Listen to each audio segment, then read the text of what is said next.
Hello there, everybody. Good evening. Welcome to Northern Revolutions. Uh, Flying solo tonight. Sam is at a Jason Isbell concert, and uh, Glenn is otherwise engaged, whatever that means. So I'm going to go it alone tonight. Hopefully, somebody wants to join us, and invitations out to a couple folks. If anyone wants to hop on and join the party, that would be great. Um, the topic tonight, where is it? Yeah, this on here.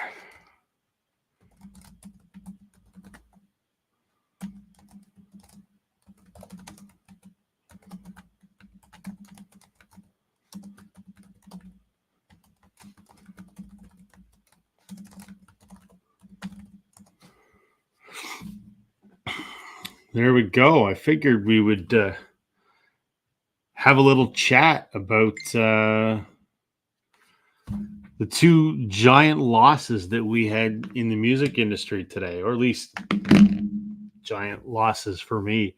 I got to work this morning and saw that Sixto Rodriguez passed away this morning. I've talked about Rodriguez many times as someone whose music I think is fascinating. So that was a pretty shocking news first thing this morning. And then, tonight as I was checking email or whatever, I saw the headline that Robbie Robertson had passed away. And that was a gut punch. I mean, obviously I've lived long enough that many of the musicians that I admire have passed, and that's never an easy thing, but this one, losing Robbie Robertson, really hit the hardest for a bunch of reasons. So I thought I would chat about why Rodriguez and Robbie Robertson are important to me, and talk a little bit about their music, their legacy, and hopefully a few folks will join me in the conversation at some point this evening. But wanted to at least chat about that. So some comments here. Hey, John, hopefully you can make it up later. John and I had a chat last night while he was out walking the streets, and so John may join us later. Cardboard head guy, rip the legends. Yeah, that's unfortunately the headline of the day today. I mean, it's always tough when we lose one of these. It's weird. I always used to not, when I was younger, I used to have trouble wrapping my head around how could you be affected by some famous person you've never even met. But as I grew up and became such a music nerd, the music that these people create have such a influence on your life. And I always think of a lot of these music sort of marks the soundtrack to my life. And I get, though I don't know these people, although I have met Sixto Rodriguez very, very briefly. I'll share that story later. I don't know Sixto or Robbie, but their passing, it hit me significantly. So chat about that. Music Sanctuary. Good evening, Rob and everyone. A sad day in Canadian music. I think just a sad day in music in general. Yeah, Robbie is a legend in Canadian music. He was born in or raised in Woodstock, or I think around Stratford, Ontario, which is hour and a half west of Toronto.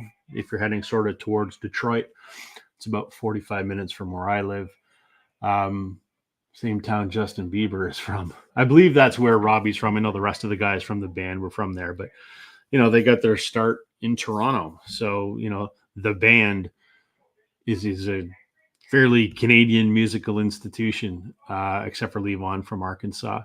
But Robbie's received the Order of Canada, which is one of our highest civilian honors. He's just an absolute treasured individual. And I read today that he passed in his home in LA. Apparently he'd been battling, I think, pancreatic cancer. I hadn't heard about that. I had thought that he was in reasonably good health still, but I guess he'd been battling that for a while. So he passed with his family at his side peacefully in LA. And they're asking for anyone that wants to, leave some kind of remembrance to make a donation to the Six Nations of the Grand River, because Robbie is part Native. And the Six Nations of the Grand River is Native land all along the Grand River in southern Ontario. I live 15 minutes from the Grand River, so it's nice that even though Robbie is has lived in LA for years, that he'd like sort of his lasting remembrance to be directed back home, which was kind of nice. But yeah, as the Music Sanctuary says there, he's a legend, and thanks for the music. Yeah, his music is incredible. So maybe we'll talk about that as the evening goes on. John says we had a good talk last night with the hoodlums in the street. So John was out for a walk last night, and I saw that he was live streaming. He was chatting with Sam, so I jumped on, and Sam had to leave. So John and I were chatting, and there were some hoodlums accosting John in the streets because here's a guy walking through the street with his selfie stick talking to nobody essentially. So I guess some kids decided to poke some fun at John, but they were idiots. So it's all good. Yeah, John, you're absolutely right. They become part of your life and you just expect to have them forever. I mean, I guess you kind of do have them forever, right? They're gone, but their music still lives on forever. I mean, that's kind of a nice sentiment that they're always going to hear their voice. That's the thing I think about a lot. My dad died 13 years ago this fall, and I don't have a recording of his voice, be it a voicemail message or a home video, nothing. And I don't really remember what his voice sounds like anymore. And it's only been 13 years, and that's quite disturbing. So the fact that, these musicians, their family will have their voice forever, and so will the rest of us. I think that's kind of a poetic thing. So Music Sanctuary, he had prostate cancer. Yeah, I just read that. I didn't know that he had it.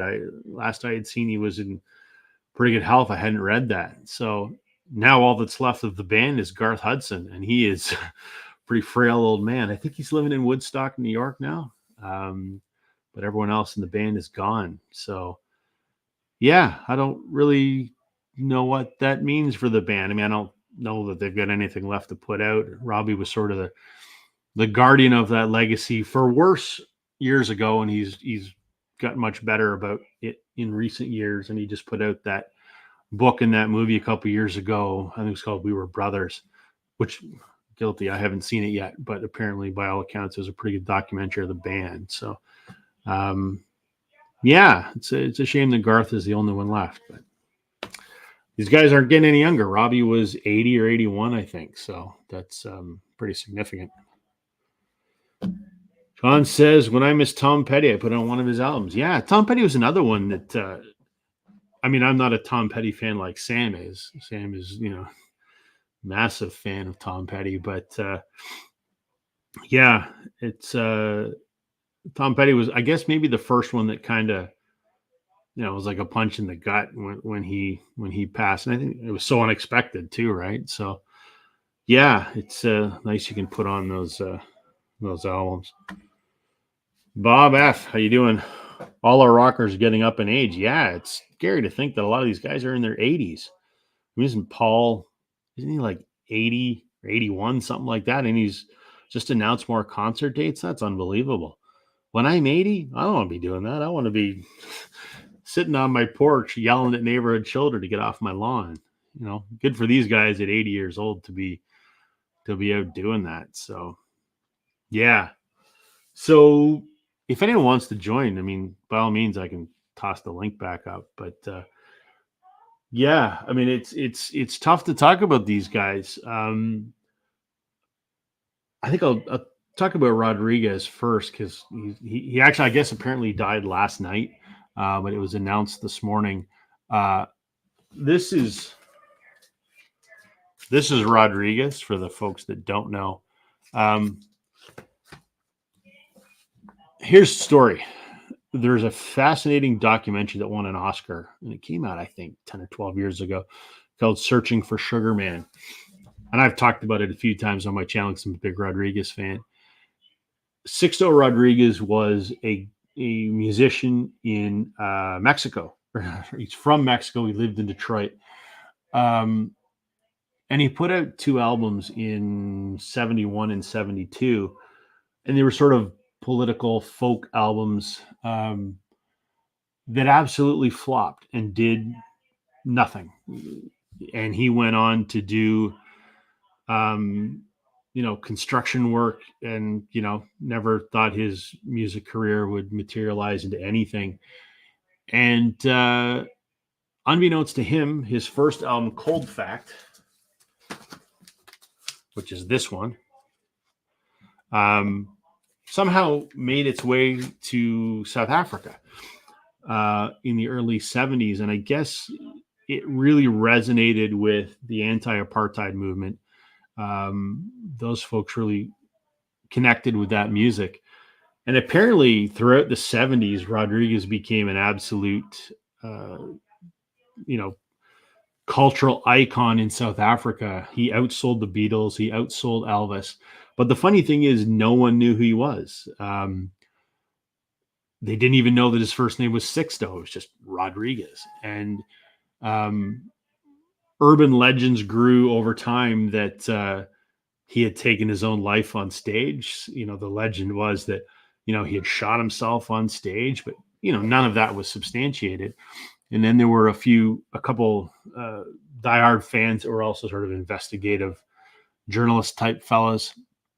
They actually were able to track down some information, find out who the producer was, and talk to him. And they found out that Rodriguez was, in fact, live and well and living in a suburb of Detroit doing construction.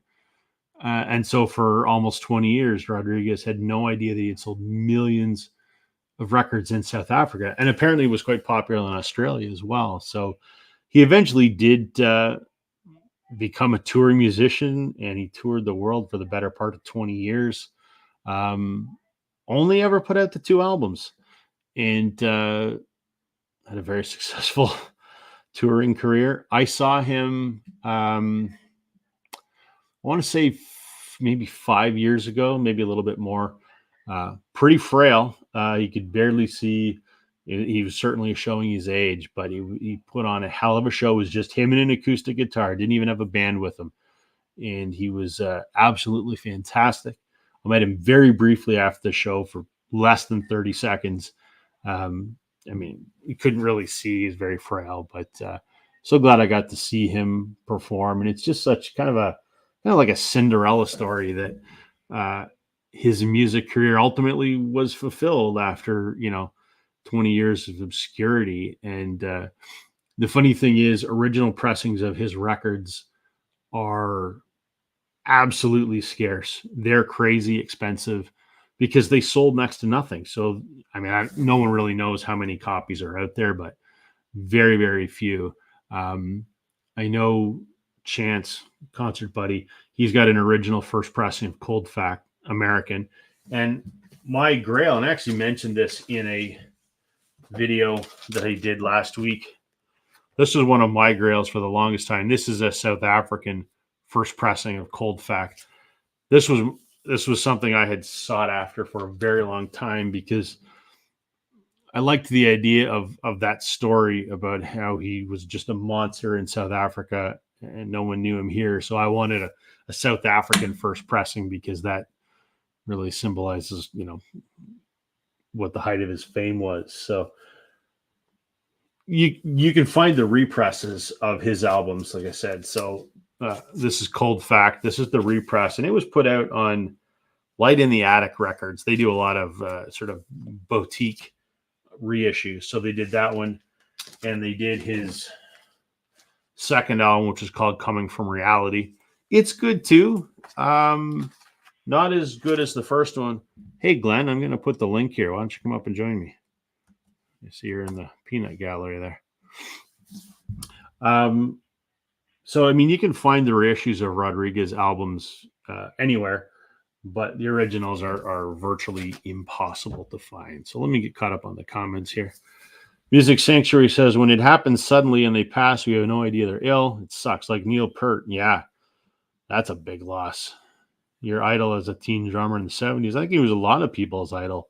Admittedly, I'm not a big Rush fan, but his drum kit, I mean, he basically had to be lowered in the middle. He had so many drums. It was quite impressive. Look who we have here, folks. There he is. I made it. How you doing? You got me till 9 o'clock. Perfect. I'll take it. I'll take it. How you doing? Good. I was upstairs and I flicked it on. I said, I wonder if Rob's starting. I looked and you're by yourself. I'm going, oh, by myself, no one wants to. What's going on? John might be joining us a little bit later, and Concert Buddy might be joining us a little bit later. But I went on spontaneously this afternoon when I got that news. I just went on instantly. I was just man, what a day. I was telling folks, I got to work this morning. And I saw the news about Sixto Rodriguez. I'm a big Rodriguez fan. I talk about him often. I'm like, holy shit. And then this evening I just checked YouTube and I saw that Mazzy had posted that Robbie Robertson passed away. And I went, God damn, 2 in one day. And 2 that I am a huge fan of. Like that was just a big loss. Yeah. The more I think about Robbie, the more it's bothering me. Like me too. I was saying to folks before you came on right at the beginning there, I said, lots of musicians have died. I mean, I'm 45. I've seen a lot of musicians pass away.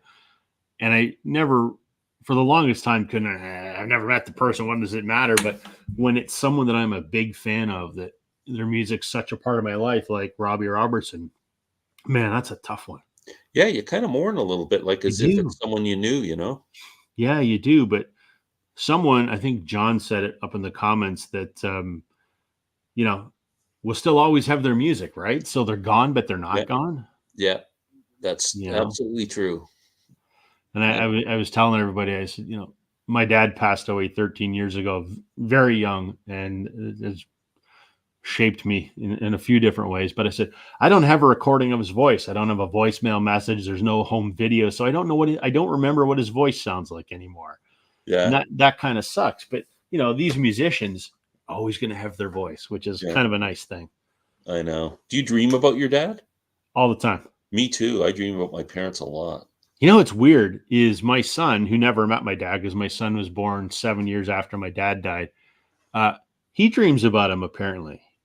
He tells me about him. And I'm just like, I'm not religious and I don't have any thoughts one way or the other of what happens, but it was kind of a nice thought that, maybe there's something else out there, and maybe he comes to visit my son to say hi. Yeah, you never know. Love that idea. You never know. You never know. That's why I always say I'm agnostic. You got to keep right? A little window there just in case. You never know. But I don't want to find it when I go. It was actually all true, and I went, oh shit. Now I'm in trouble. Sorry. Glenn will go and he'll start haunting us all in his dreams. Yeah. Well, John's telling us to man up, no crying. No, we won't cry yet. Come on up here and say that, John. John's got some excuse about how he's making dinner, so he can't join us till later. Making dinner. Yeah. Come on. At 11 o'clock tonight, he'll be walking around in the dark like a Give him pizza. He was out walking last night, and I happened to just check YouTube, and him and Sam were chatting, so I joined them for an hour. Did you? Oh, because I was on. Nobody was. Like I saw about the first 10 minutes of it, and he was all by himself rambling on and wondering about his light and everything. And I'm going, oh, geez, this is like first class entertainment. Sam was on, and then I joined after about an hour, and then Sam left a few minutes later, and then I was on for another hour. Because I was up, I could have stayed up and if I would have known. Because I went on with him a couple nights earlier, and I thought, it's funny. He was walking around. And he was accosted by some unruly youths in a car that were making fun of him for walking around talking to a selfie stick. It's pretty funny. That is. Thanks for the support, Glenn. Yeah, no, you can count on me, John. Yeah. John says no crying. Well, no promises. Visitations from the other side are real. I hope so. I really hope so. Yeah. There you go. So... So yeah, I was just before you logged on. I was just since we got two legends to tell. Well, one legend and one that should be a legend. I think I was filling everyone in on the story of Rodriguez for those who haven't seen the film, because there's still a lot of people that haven't. That Yeah, you can have no watch it idea. on the free streaming services. Like I think might be on Yeah, Amazon Prime, like Tubi or one of those ones. Or something like that. Roku. You could probably even find it on YouTube. I Yeah, I would think if you got imagine. a Roku stick for $40, you can find it and watch it for free. It's pretty good documentary. Yeah, it's Great story. the story is incredible. Yeah. Incredible. I saw him live, and he was. Oh, did you? I did. I saw that was about 5 or 6 years ago. So he would have been in his mid-70s, pretty frail. They were helping him walk on stage, and he was losing his eyesight and whatever. And no band, just him and an acoustic guitar. And I was riveted to my seat for Wow, 2 he could hours. play and sing. Just incredible. That's awesome. I went with one of my buddies, and he says the same thing. He goes, it was the most sparse concert, in terms of there was nothing. There was a stool and a microphone and him. That's all there was. It was at Center in the Square in Kitchener. So that's a big venue. And there's just him on this huge stage. That's crazy. And he was cool. just great. Just great. So, and then I met him very briefly after the show at the stage door for like 20 seconds and said hi to him. And he'd been very frail and couldn't really see. And he said, hi, thanks for coming. And he got in his SUV with his daughters and off they went. But very cool. So glad I got to see him. Yeah. I hate that I never got to see Robbie Robertson. That's a shame. Yeah, I saw the band in 1970. Oh yeah, whereabouts? In front of the stage, Toronto at Festival Express. I was leaning on the front of the stage watching. So 1970, that would have been after Music from Big Pink, probably. Yeah. The second album was out by Brown album. Sure. Yeah. Yeah. This one. Yeah.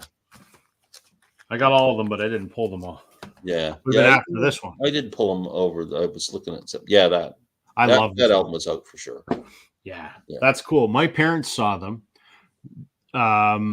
back when they were still the Hawks, actually. Oh, wow. They played at the University of Guelph. There was a little coffee shop that's still there, actually. I can't remember the name of the building, but anyway, it's an old building at the university. And there's like 50 people there. And my parents saw them in this coffee shop when they were almost like they were performing with Ronnie Hawkins. He wasn't with them for that show, but it was just them performing. That would have been great. That would have been like, I don't know, probably 67. I don't know, something like that. Yeah, probably would have to be 66. It would have to be 66. Yeah. Something like that. 67, they were 66. They toured with Dylan, so it's even been before Must have been before that then. Right. Yeah. Here's a good question. Why did they call him Sugarman? Well, I want to grab something while you're doing that. Yeah. So, because there is a song, the very first song on the first album is called Sugarman, and it's about a drug dealer, ironically. And I just think because that was kind of the song that he became synonymous with, especially in South Africa, because that song was banned. A lot of South African pressings, they had actually scratched that song out of the album because it was controversial. So I think just because he became sort of synonymous with that song because it was so taboo, that the name kind of stuck. So Sugarman. So what you got there, Glenn? You pull something exciting? A bit of a history lesson here. All right, lay it on us. You were talking about the Hawks. Yes. So 1965, John Hammond. I don't know how many are familiar with John Hammond Jr. I know the name John Hammond Sr. is he was a legend in music production and produced the first Bob Dylan album, kind of discovered Bob and signed him to his first contract. Bruce Springsteen, he kind of discovered and put on the Columbia label. He worked with Billie Holiday, Benny Goodman. He worked with like legends, this guy. And his son, John Hammond Jr., became an artist in his own right as a blues musician, played guitar, harmonica, sang blues. Yep. And he was working on an album called So Many Roads in 1965 and hired the members of the band to play on it. Wow. That's the album. Cool. Great blues album. So Robbie Robertson's in this dude. He's going to play guitar. He also invites Mike Bloomfield, who's like Yeah. I mean, one of the incredible guitarists of all time to play Right. on the album. Mike Bloomfield comes and sees Robbie Robertson there and said, "No, I'm not playing my guitar. I'm going to play." He'll play piano in the set, and just to show how much respect a great guitar player had for Robbie's playing. But anyway, if you're interested in history of the band members, it's a pretty good album to check out. That's cool. I didn't know about that. Yeah, and that's where Bob Dylan came in to the studio when John Hammond Jr. was making this album and decided to use the same band members on his. That's when they ended up touring in '66 and whatever. So this album was kind of a catalyst for everything that happened. All right, so I got some band trivia then. So the guy that recruited the members of the Hawks, so Ronnie Hawkins, who's Canadian, or honorary Canadian. He was born in the South, moved to Toronto because in his mind the music scene was better up here, and brought Levon with him. And they recruited the rest of the members of the Hawks. I don't know if he thought the music scene was better up here. He just found a way to make a buck. Make more money. Well, doesn't that equate to better? I don't know. Ronnie was quite the entrepreneur. Yes. So the rest of the Hawks came from Woodstock, Ontario, not too far from me. And the guy that recruited all those musicians, Robbie and Garth and so on, for Ronnie Hawkins, he's also the guy that recruited another group of musicians from Woodstock that became Janis Joplin's Full Tilt Boogie Band. Yeah, because you got John Bell, is it? Richard Bell. Richard Bell. Yeah, a few of them. Who also played with the band later on when they reincarnated after Robbie left in the 80s. And was playing with Blackie and the Rodeo Kings for a while, I think. Yeah.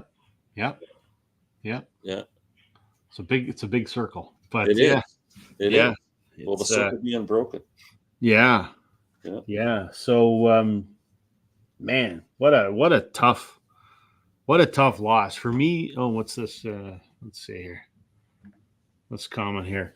Music in the house. Rob, your Grails video inspired me to purchase a copy of Rodriguez's debut. I ended up finding an Australian. Oh my God, good for you. I'm still looking for an Australian pressing. And the next day he passes. Wow, coincidentally. Wow.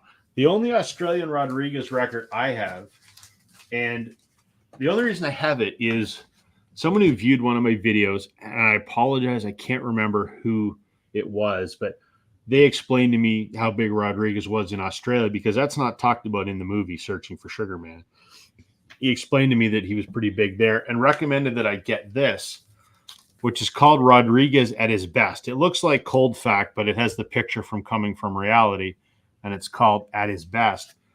But the reason that, again, whomever it was told me to pick this up is there is 3 songs that were never released on a Rodriguez album before that only appear on this Australian pressing. So I'm glad I've got this. It came out on Blue Goose Records. But good for you for finding an Australian pressing of Cold Fact. I'm curious if you've listened to it. What did you think of it? Let me know in the comments there. I'm curious. I think it's a pretty accessible album. It's not hard to get into. It's folk. In the movie they sort of described him as a little more political than Dylan, and I can't speak to that because I'm not a Dylan fan. And as my friend Bob said, Glenn, get off his fucking back. He doesn't need to like Bob. We got to talk about this for a minute. When let me know when I can talk. Go ahead, speak to it now. So I watched, and I appreciate it, but you misrepresented what I said. Okay, what did I say that you didn't say? You said that I was giving you a hard time, that I said you had to like Bob Dylan. I never said that. You said Bob Dylan couldn't sing.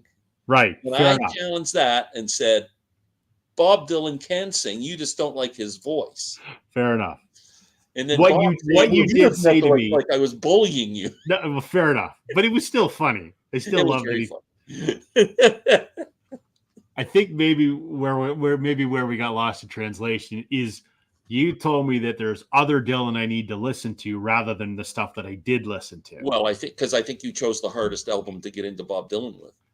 I only chose that one because I had a Vinyl Me Please membership gifted to me, and that one was free. But so that's probably the hardest listen. I so think. for me, free sounds like accessible. Yeah, true. So what's music in house? That's enough of Bob. It's on the way. You don't Also have to on like Bob Bluetooth. Dylan. I want to go on there. If Mr. Egan's watching, I didn't bully your friend. And by the way, I was in a thrift shop today, and I could never get into Wilco, but I started with all their most current albums, and they wrong suck. place to start. Yeah, they suck. So I always just kind of gave up on Wilco, and then since I've been kind of revisiting Uncle Tupelo and liking them, and I've always been a big Sunvolt fan. Yeah. So it was on my mind that maybe I should listen to the first couple of Wilco albums. Maybe they're better. Yes. So I'm in a thrift shop today, Value Village, and I find Being There, double CD for $3. Yep. And I picked it up. It's freaking awesome. Bob's on that record. Yeah, I see that. That's yeah. So the first album, I believe, is just called Wilco. AM, isn't it? AM is the first one, and then there's Being There, and then their big one was their third album, Yankee Hotel Foxtrot. It's got a sort of beige cover, and it's got that skyscraper in it. Yeah, it is. If you like Being There, you'll like Yankee Hotel Foxtrot. Yeah, I love Being There. That was really good. I was surprised. I'm going, man, I'm really loving this. Those three albums were good. Sky Blue Sky was good. And then it starts to lose me. It starts to get a little bit. There was one album they did with a Canadian artist. You're probably familiar with it, by the name of Feist.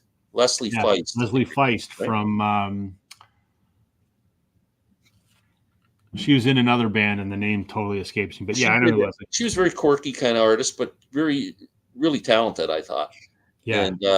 And she did a song with them on one of their albums. Oh, probably. I actually saw her perform it with them on David Letterman, I think.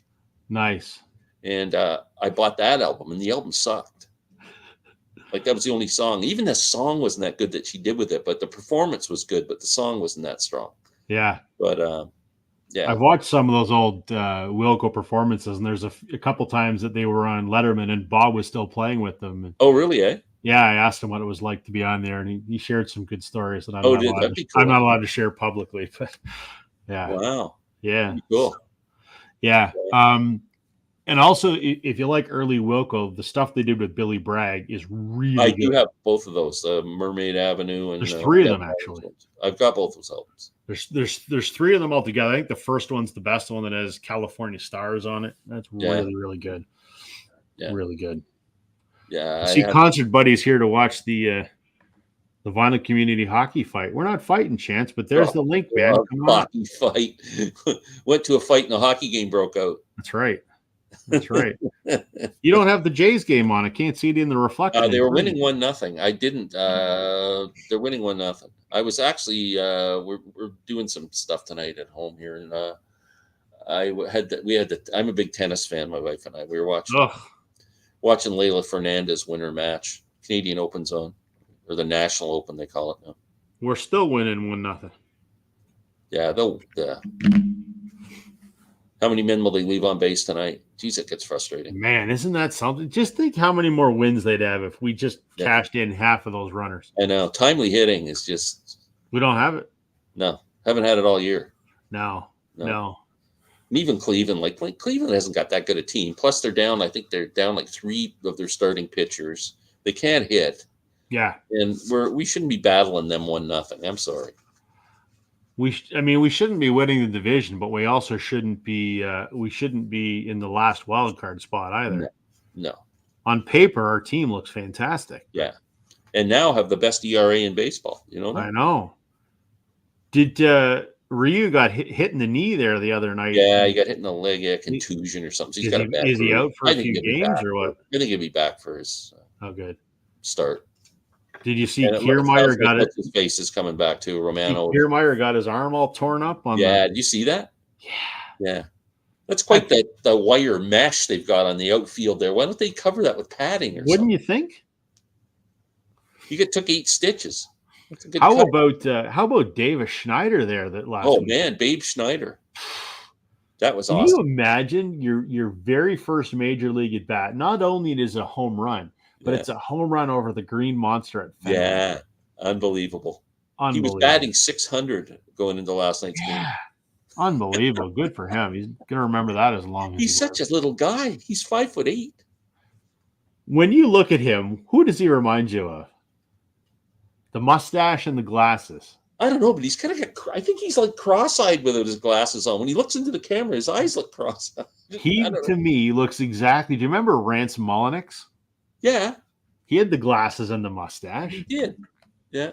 Let me see if I can find a picture of good old I see some fans now are walking around with phony, big, thick mustaches on. That's too. awesome. That's pretty cool. Let's see here. Rance. This is going back to when did Mulliniks play? Like in the mid-'80s, I think. Yeah, probably. I'll find a better picture than that.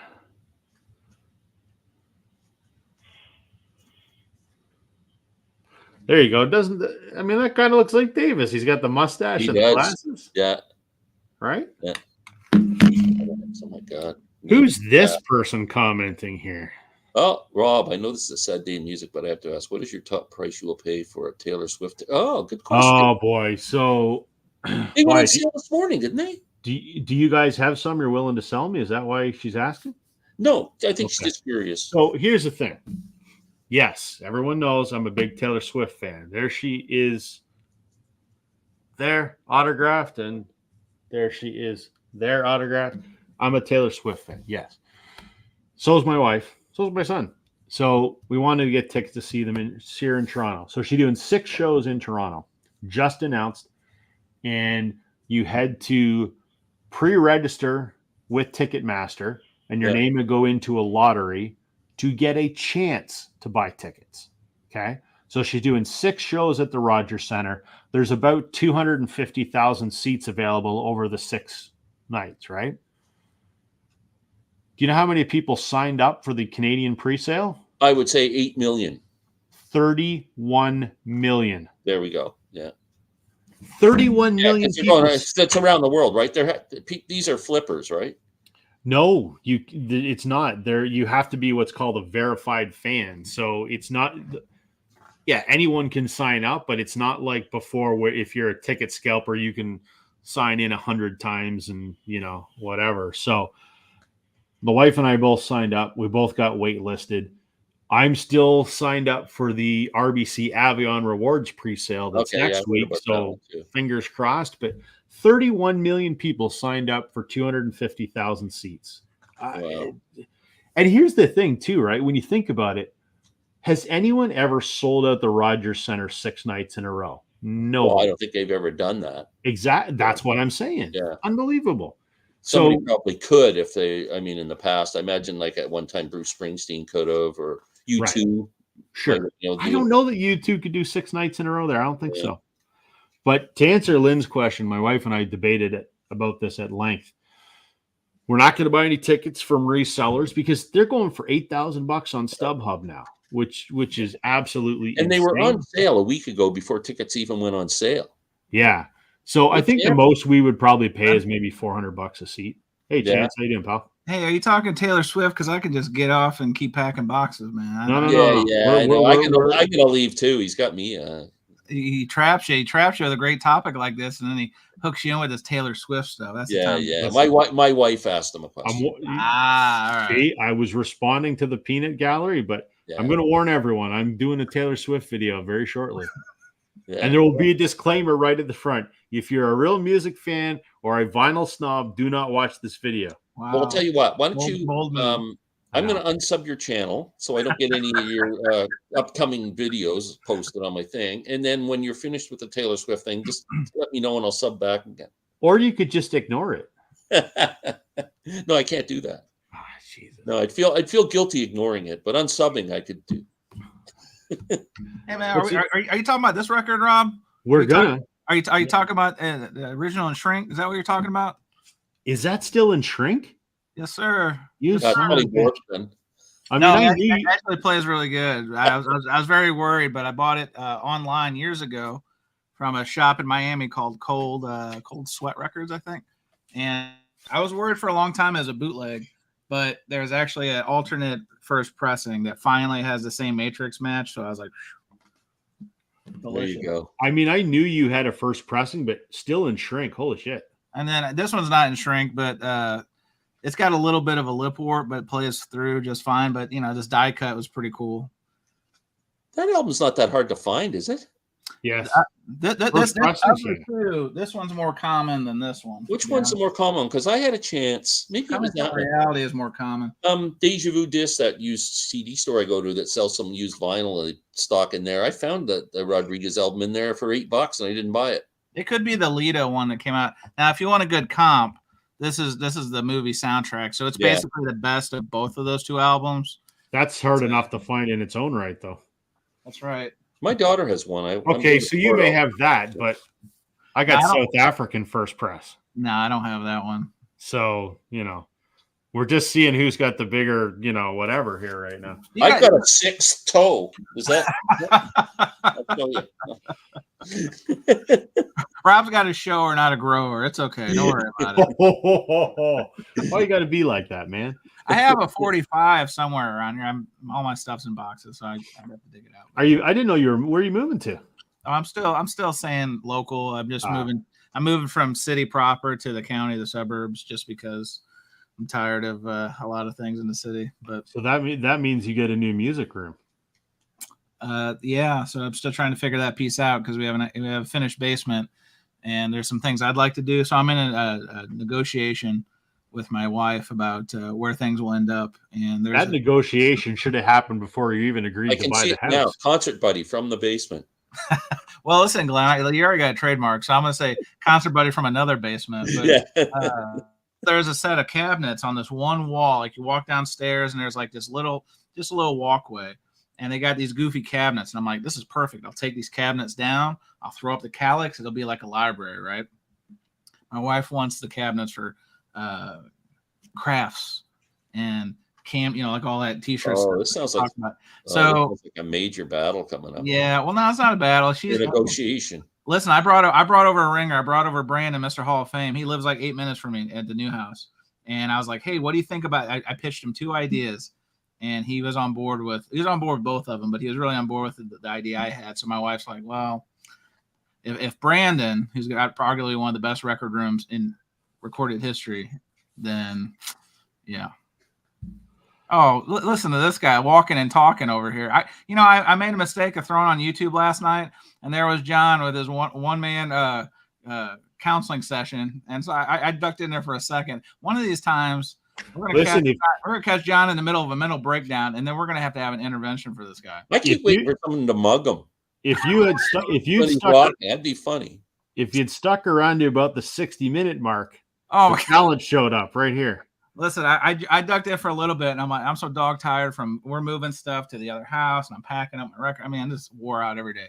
And I saw it, and I was like, okay. And I listened for a little bit, and then I think did Sam come on? I think once he got company, I'm like, all right, I can go to bed. Somebody, if John has this mental breakdown that we're all waiting for, at least Sam is there to catch him when he falls. But I guess, I saw the thumbnail. I guess you joined later, huh? I did. I came in at the hour mark, and then Sam left, and then it was me. Tagged out. I was there for the first 10 minutes and bailed. You could go, my light's going out. What's wrong with my light? My light's going. What's wrong with my light? Oh, this is exciting. And then at the end, John gets accosted by some unruly youth. It was quite funny. Some children showed up. They was it like that scene in Step Brothers where they made him eat the white dog poop? Well, kind of like that. There were a bunch of hoodlums driving in a car, and they were making fun of him for walking around talking to a selfie stick. If you watch the end of near the end of the video, in the last 5 minutes, absolutely gonna watch the end of it because me too. I gotta watch that. That's a money shot. You got it. Was great, beautiful. I mean that's one of those things that's got to go in the yearly highlight reel. Oh, for sure. I mean, listen, when you live in a gated community, Mar-a-Lago dose like John does, then the last thing you expect is some utes to accost you. But hey, that selfie stick brings all kinds, I guess. As John says, it's VC gold. It was gold. It was gold, all right. Glenn would have enjoyed it. After Sam left, John and I had a rousing discussion about YouTube shorts. Oh yeah, I'm glad they've died out. That's great. I knew all along I was right. You were right, Glenn. You were right on that one. We're gonna put that on your epitaph. Yeah. Glenn was right about YouTube He knew Shorts. about shorts. He didn't know about anything else in life, but he knew about shorts. Father, husband, Yeah. son was Short right about hater. YouTube Short Shorts. expert. Yeah. Oh man. Yeah. I was a trailblazer. Absolutely. Absolutely. So Glenn, we got to get you some Rodriguez to listen to. Yeah, I'm going to Florida next week, and my daughter has one of the Rodriguez albums. I can't remember which one she has. I'll have to go check it out when I'm down there. But I've heard the albums. I used to have one. I think I had it on CD. Yeah. Yeah, I don't know what happened to it. Did you ever get to see him, Chance? No. I didn't watch. So documentary was what, 2013? Or I think it won best documentary 2013. I think by the time I got hip to it, he had already came through my town. And I mean, like you said, like even when you saw him, he was, needs some assistance and all that kind of stuff. So, and we've talked about this before, but he just never came back through. And could I have traveled to see him? Yeah, but he seemed to do a lot of coastal stuff. So I was like, do I need to fly into Seattle or somewhere like that? I don't know. I mean, yeah, it's like a lot of things. You always think that there's going to be another time, and that's what happened to George Carlin. I was in Las Vegas years ago, and he had like a little residency at the MGM, and I was like, oh man, I'd always want to see George Carlin. I'm like, no, I saw he just came through my town like a year ago or something. I'll catch him on, nope, died like a few months later. So when in doubt, you should always do it, but live and learn. Yeah, you never know when you get the chance. Glad I got to see him. My fondest memory of Rodriguez will always be when my son was little. I want to say like a year and a half old. When they're that age, occasionally they don't want to go to sleep and they start crying and whatever. So we'd put him in the car and we'd go for a ride. And the only thing that would stop him from crying is playing the Rodriguez song, I Wonder. Oh, yeah. That's good. And you'd be driving along, it'd be 1 o'clock in the morning, you'd have this screaming, toddler in the back seat. And as soon as that came on, he'd stop crying and you'd just see his head moving. And he's like 1.5 years old, but it just calmed him down every time. So there was many a drive where my wife and I would have that song on frickin' repeat because it kept the toddler happy and kept him quiet. And couldn't you just sing it to him when he was in bed? You don't want to hear me sing, Glenn. It's akin to shitting razor blades. Really? Wow. How bad can it be? That bad. Hey, speaking of singing, is John still here? John was singing on his channel recently. Did you catch that? Saw that. I watched that. Listen to this guy. I heard it was pretty good. Karaoke all-star. Yeah, it was actually pretty good. Give Sam a run for his money.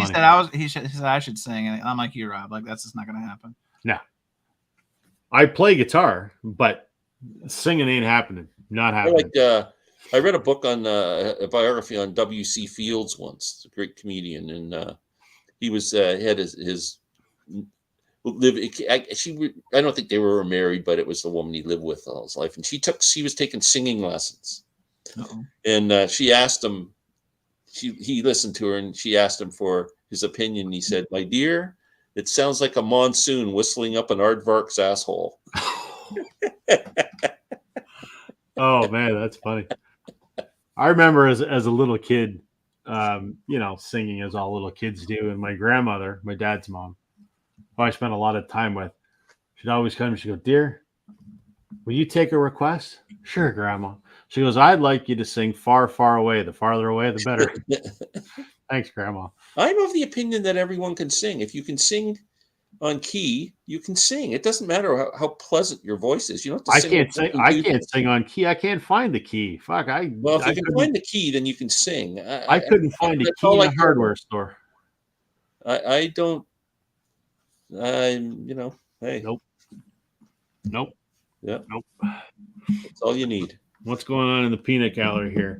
I wonder how big the book volumes would be with dates and artists and musicians have passed away till present day. Quite a few. Someone said at the very beginning. Beethoven, Bach. Well, I mean, look at all our rock stars, right? They're getting up there. I mean, like McCartney's 80 something, and 80, yeah. He's going out on tour. Well, Rodriguez was 81. 81. Robertson 80. So I mean, it's the weaning years. Well, unless Paul gets like if McCartney he's pretty spry. Like I get the feeling unless he gets some wacky illness or something that'll knock him out. Like if he just dies of old age, that guy's gonna outlive us. I'll tell you that. I love Bob F here. The guy said, "My wife's in the kitchen singing, and I'm on the porch, so people don't think I'm hitting her." Oh, that's fantastic. That's fantastic. So we talked about Rodriguez. What you fan of the band, Chance? I know of the band. That's not really your wheelhouse, right? No, it's not really. I mean, I'm not here to take a giant dump on Robert Dylan. We share the same birthday, so I always have to be in Bob Dylan's corner. But yeah, no, I mean, I have the bands, that the Green Capital label, that record you showed earlier. I have a couple Mo-Fis. I mean, I like the Basement Tapes, the stuff he did with Dylan. But it's not like I was like, I knew who he was when I heard he passed away, but I didn't like run to my record collection and pull out my stuff. Basement Tapes, probably my least favorite, because I guess it's because I'm not a big Dylan fan. But well, I'm not a big fan of I'm a huge Dylan fan. I'm not a huge fan of the Basement Tapes. I've been getting slaughtered for saying that, but I'm just not. Robbie Robertson's latest album that he put out about 3 years ago, maybe 2 years ago, it's called Cinematic. This is it good? Freaking album. Really good. Huh. The first song, guest vocalist Van Morrison. They do a song together, he performed with the band on Cahoots, right, back in 1970. And he was on the Last Waltz. And he was on the Last Waltz, but they do a great song together on this. Really? Called I Hear You Paint Houses. And then Once We're Brothers, the song that's kind of from the movie, is on here, and it's there's not a bad song on this album. It's worth checking out. Is I Heard You Paint Houses about killing people? Yeah, kind of. I think it is. Yeah, because that's what that means. That's what it's about. Yeah. How about that? Yeah, and I guess he was he's writing part 2 of his biography when he passed away. Oh, didn't know that. A sequel to Testimony. I think we know how it ends. Yeah, I think. Probably. Wow. Was that too soon? That was cold. Wow. That was too soon. Yeah, awful. Can't believe it. You're gonna get a lot of dislikes on this replay, Rob. Just get ready. I wasn't trying to be a smartass, folks. Don't hate me. I need your love and admiration, or else my self-esteem will be shattered. A dislike is just as good as a like, apparently, according to you. And also, I guess there's a Scorsese movie coming out in the fall with Leonardo DiCaprio and whatever, I forget what it's called, but Robbie did the soundtrack for it. So that'll be his last goodbye. I hadn't even heard that he was sick. I didn't know. No, supposedly he's been struggling with prostate cancer for the last year. Yeah, he kept it to himself. That's for sure.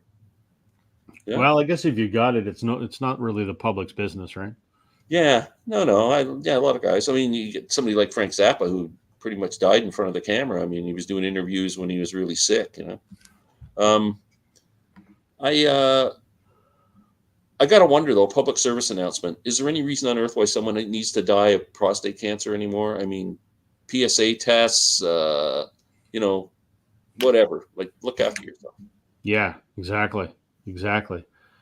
Music in the House is asking, Robbie's catalog is one I don't know well, but his 87 self-titled debut is the most popular. Yeah, that's right. Yeah, it's a classic. What was the big hit off of that? That was I can see the video in my head and I can hear the damn song. Yeah. Got played endlessly on the radio. Showdown at Big Sky. Yes, that's it. Yeah, that's a great album. That was produced by Daniel Lanois. At around the same time that he was producing the Joshua Tree and everything. Right. I think that was all kind of the same time period. Yeah. That's a great album. And again, this one, check this one out, Cinematic. It's great. Is it on vinyl? One, I Am Clairvoyant or something. That's really good.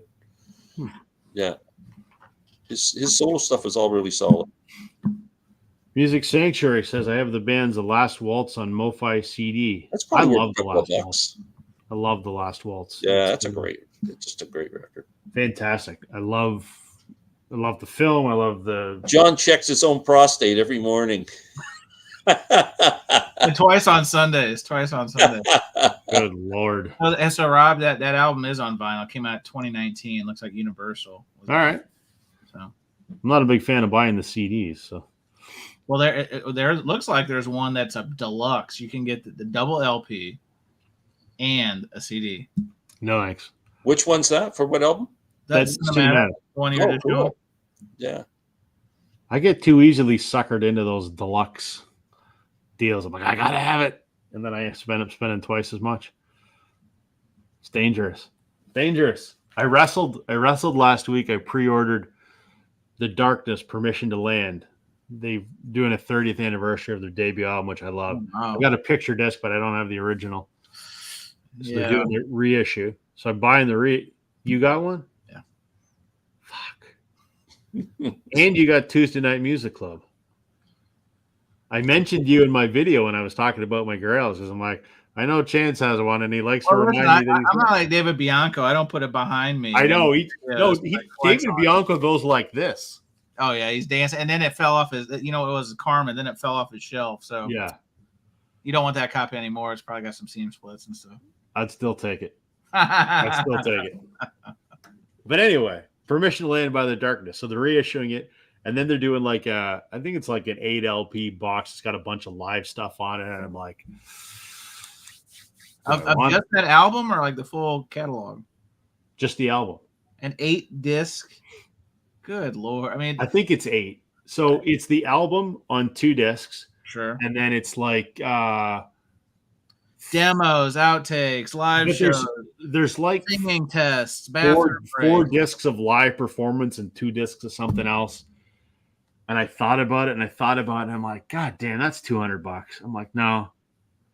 I love that album and I love that band, but am I going to listen to it enough to spend $200? That's right. There you go. So I just ordered the colored vinyl anniversary edition and called it a day. That's the right call. I was at the time, I was like, I need that money to buy Taylor Swift tickets. And then, that ain't going to happen. So, Did you put in for this lottery? My junior report, she reports to me at work. She's a huge Taylor Swift fan. And so she went to see her in Kansas City. And then I guess she got in this lottery for Indianapolis of the 3 cities, I guess. So I was saying before you came on, the lottery for Toronto, she's doing 6 shows. Okay. And so that over 6 shows, that works out to about 250,000 seats over 6 days. And the amount of people that registered just for the Toronto lottery was 31 million people. Wow. For 250,000 seats. Is that at Rogers Center or whatever they call it? Okay. Yeah. So it was something like 1 in every 500 people actually got picked for the lottery. Wow. And you know what? If someone knocked on my door the day of the show and said, "Here's 2 front row tickets," I wouldn't even go. Oh, Glenn, what you would say is, great, I need a toilet paper. He proceeds to wipe it. No, you say thank you, and then you send Rob an email and see how bloody fast he can get to your house to pick up those tickets. No, I just say thanks, but I'll just leave them on the table here. Anyway, we're not supposed to talk about Taylor Swift, apparently. No, we're not. No. And I have to go. What a way to go on Taylor Swift. Wow. What do they call that? Walk-off music? Is that their walk-off? Yeah, that's walk-off music. Yeah. Well, Glenn, don't let the door hit you where the good Lord split you. No, I won't. Chance, good to see you, buddy. Same to you, sir. Rob, have a great chat. All right. We'll see you soon. Take care, guys. Later. See ya. Uh-oh, my mouse is all screwed up here. There we go. Uh-oh. Boom. And then there were 2. There you go. That's a good question. What's your favorite gatefold? I don't know. I got a lot of them. Well, I can't answer that directly because I've never really thought about it, but I will say I saw the Record Spinner did an unboxing of a Ghost, that heavy metal band Ghost box set, and he opened up one thing and they had like one gatefold and it was like a pop-up of the singer's head and it had like lights in it. Like it was very intricate. Like if you spend a lot of money in these box sets, you really don't want to be blown away with like a unique selling proposition, a USP.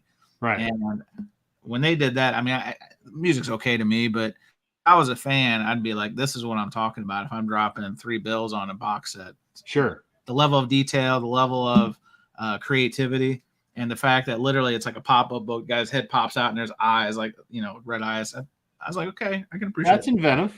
That's inventive. I like never that. Seen that before. Yeah. I like that. I don't know. I haven't really thought. I got so many gatefolds. I don't know. I don't know what my answer to that would be. No idea. Cardboard head guy. What is your favorite There. Let's redirect that back. It's called deflection. It's a technique that I like that, man. I've perfected over years of the warfare with the other gender, and I'm pretty good at it. My tactic is simply yes, dear. Oh, that's a pretty effective one too. To be honest with you, it's. I don't know about yours. I mean, I love mine dearly, but of course, 100% of the time it's my fault, whatever it is. Even when it's not my fault, it's my fault. So I just go, okay. It's not worth fighting over because I'm going to lose even if I'm right. So I hear you. Hey, you didn't tell me what a pain in the behind it is moving records. Have you moved your records before? Yeah. Sucks. Yeah, it's brutal. Sucks. And I'm trying to this year I set aside, I was like, all right, this is the year I'm going to clean all my records and I'm going to catalog them again. Brandon, Mr. Hall of Fame, rubbed off on me. And I have been cleaning them just when I find time and I'm doing editing, YouTube stuff, whatever. But I'm so far behind, Rob, that like I'm trying to do literally before we get out of this house, I'm trying to just clean and, tag them and bag them. So I'm literally cleaning them, sleeving them. Vinyl Storage Solutions, partner of the channel now. So I'm using those sleeves and then putting them in a box and sealing them. And I tell you what, it's becoming clear. I'm not going to be able to, I'll be able to put a dent in it, but now I have to be strategic because I don't know if you've experienced this, but a lot of these records, particularly Vinyl Me Please, I heard you talking about Vinyl Me Please earlier. Some of the early records, the sleeves are they're nice looking, but they're not durable. And this 180-gram vinyl, whenever that moves, split. Yep. I mean, I literally, my son picked up the Queen of the Stone Age Vinyl Me Please. I had it on our kitchen table. I hadn't even opened it yet. I was cleaning it Sunday. And I looked. I was like, oh, cool. This one hasn't been split yet. Perfect. Set it on the table. Did some stuff. Came back. My son's wallet was on top of the record. I'm like, oh, did he look at it? And sure enough, I look, and there's a seam split. I'm like, and I can't get mad at him. He don't know anything. So I was like, hey, did you touch that record? How'd you know? Well, because I had a seam split in it. And it's not his fault, but it's just these records are so heavy. Yeah. Anyway, so I'm trying to be strategic, and the records I think that may happen too. I'm trying to get those clean before I move, because if I move it, and this has happened when I moved my records the last time, I didn't even think of it. I'm just grabbing like a big stack of records, blah, blah, blah. Then when I would open them back up or go through them again, there was a whole bunch of seam splits. I'm like, how is this possible? But any kind of, mobility in these 180-gram records, cheap materials, 180-gram records, they're not being packed right. I mean, again, I could go off on this, but so. Hey, Matt, I put the link up there. Feel free to join us. How many records you got to move? Roughly. What do you got? Like 500, 1,000? 3,000. 3,000. Yeah. You've never done a room tour, have you? No, because I only have a bedroom, and so it's not like literally be like, here's my record player, here's some records, here's some more records, here's some other records. So it's just a bedroom. So maybe like with the move to the new house, maybe that will be something in range. But I think about that. I got 1,000, give or take. Sure. And I can't even imagine moving that. When I moved into this house, we've been here 7 years, and at the time I only had about 500 records, and I put them in milk crates because I figured that was the sturdiest. And I wouldn't let the movers move them; they were coming in my car with me. Yep, same. And I was only moving from one side of the city to the other. I live in a small city, so it's a 15-minute drive. So I'm like, I can handle these, and they all arrived in good shape. I don't think there was any that were damaged per se. But man, first of all, it's virtually impossible to find a milk crate that fits records now. True. They've made them a little bit smaller, so you can't. The milk crates that you can buy in the store don't fit records, so you got to steal them from a convenience store. So I didn't quite have enough, so it was, and then I had to find other boxes that kind of fit the records, and I didn't want to fill them completely full, but I didn't want them to move around. And then they're heavy as shit, and in my old house was a back split, so I had to go up half a flight of stairs, turn and go up another half flight of stairs, and walk to the end of the house. And I had to carry these bloody things a mile, and I had to do that like, I don't know, 15 times, and like 15 boxes of records. And then when I got to the new house, to go through the house, down the stair, and it was a workout. Yeah. Well, that's why this is the last time I move this collection.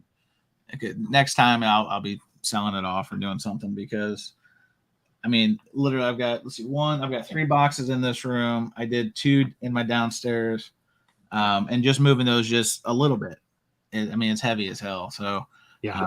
But I saw Music in the House asked about the U-Haul does sell boxes. They're small boxes. They're literally like 12.5 by 12.5 by 16, and they're like the perfect size for records. So I'll give them credit. I don't know if that was intentional or if that's just how it worked out, but I bought they come in like a 25 pack bundle. So I bought 2 of those. Again, moving other things too, mind you. But literally, the math works out to about 1 calyx cube per box. A little bit under, but I fill it up. So that's still a lot of cubes if you got 3,000 records. Holy shit. I think my number was 28 cubes because I was doing the math. I'm like, okay, if I can do, so I need because I've got 2x4s here, and oh, by the way, IKEA had a sale, which is a whole nother story. But so I have all mine in that high gloss white, right? They were selling 2x4s, which normally it used to be $89. Now they're $120 inflation, US. They had them on sale. I think they must have overproduced them. $60. Whoa. So so limit was like 2 or 3, so I bought 2. But I mean, we could. This is a whole nother topic, but they said your order will be ready between 5 and 6. This is yesterday. They said don't come unless you get the email. All right. So with my son, hey, let's get some dinner over near IKEA. We do. Still haven't got the email. It's like 6:16. Let's just go to IKEA. Of course, there's people at work, but they're just sitting around, literally sitting around. They could be on the break. I'm not, listen, everybody deserves a break. Right. All I know is we walked in the store and there's 2 guys that's sitting on outdoor furniture at IKEA with the vests, and we're okay. So we go up. Back, there's a bunch of people, the IKEA people in the back, just smoking and joking. All right. So I still haven't got this email. Finally. Well, then I go to the registers. I'm like, hey, can I just go pick these up? I know where they are. I've been here. I've bought several of these. Can I just pick these up and you guys barcode me and I'm out of here? Well, yes and no. Yes, you can do that, but no, you'd have to cancel your order and we have to write you a new one. And I'm like, well, I'd probably lose the 50% off. So what's the point? Right. Long story short, finally a lady shows up in the pickup area and she's like, oh, did you get the email? No, I didn't. Oh yeah, our guys are really we're backed up from the weekend. Okay, it was Tuesday yesterday, right? You're backed up from the dog fucking. Oh, I told my son, this is unbelievable because literally I'm willing to go and get my own shit and get out of here. Right.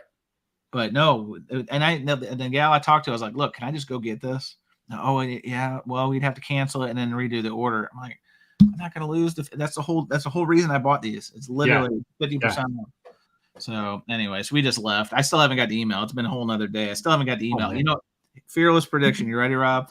They're going to sell out of them, and I'm going to get the email saying, oh, sorry, we're out of stock. Yeah.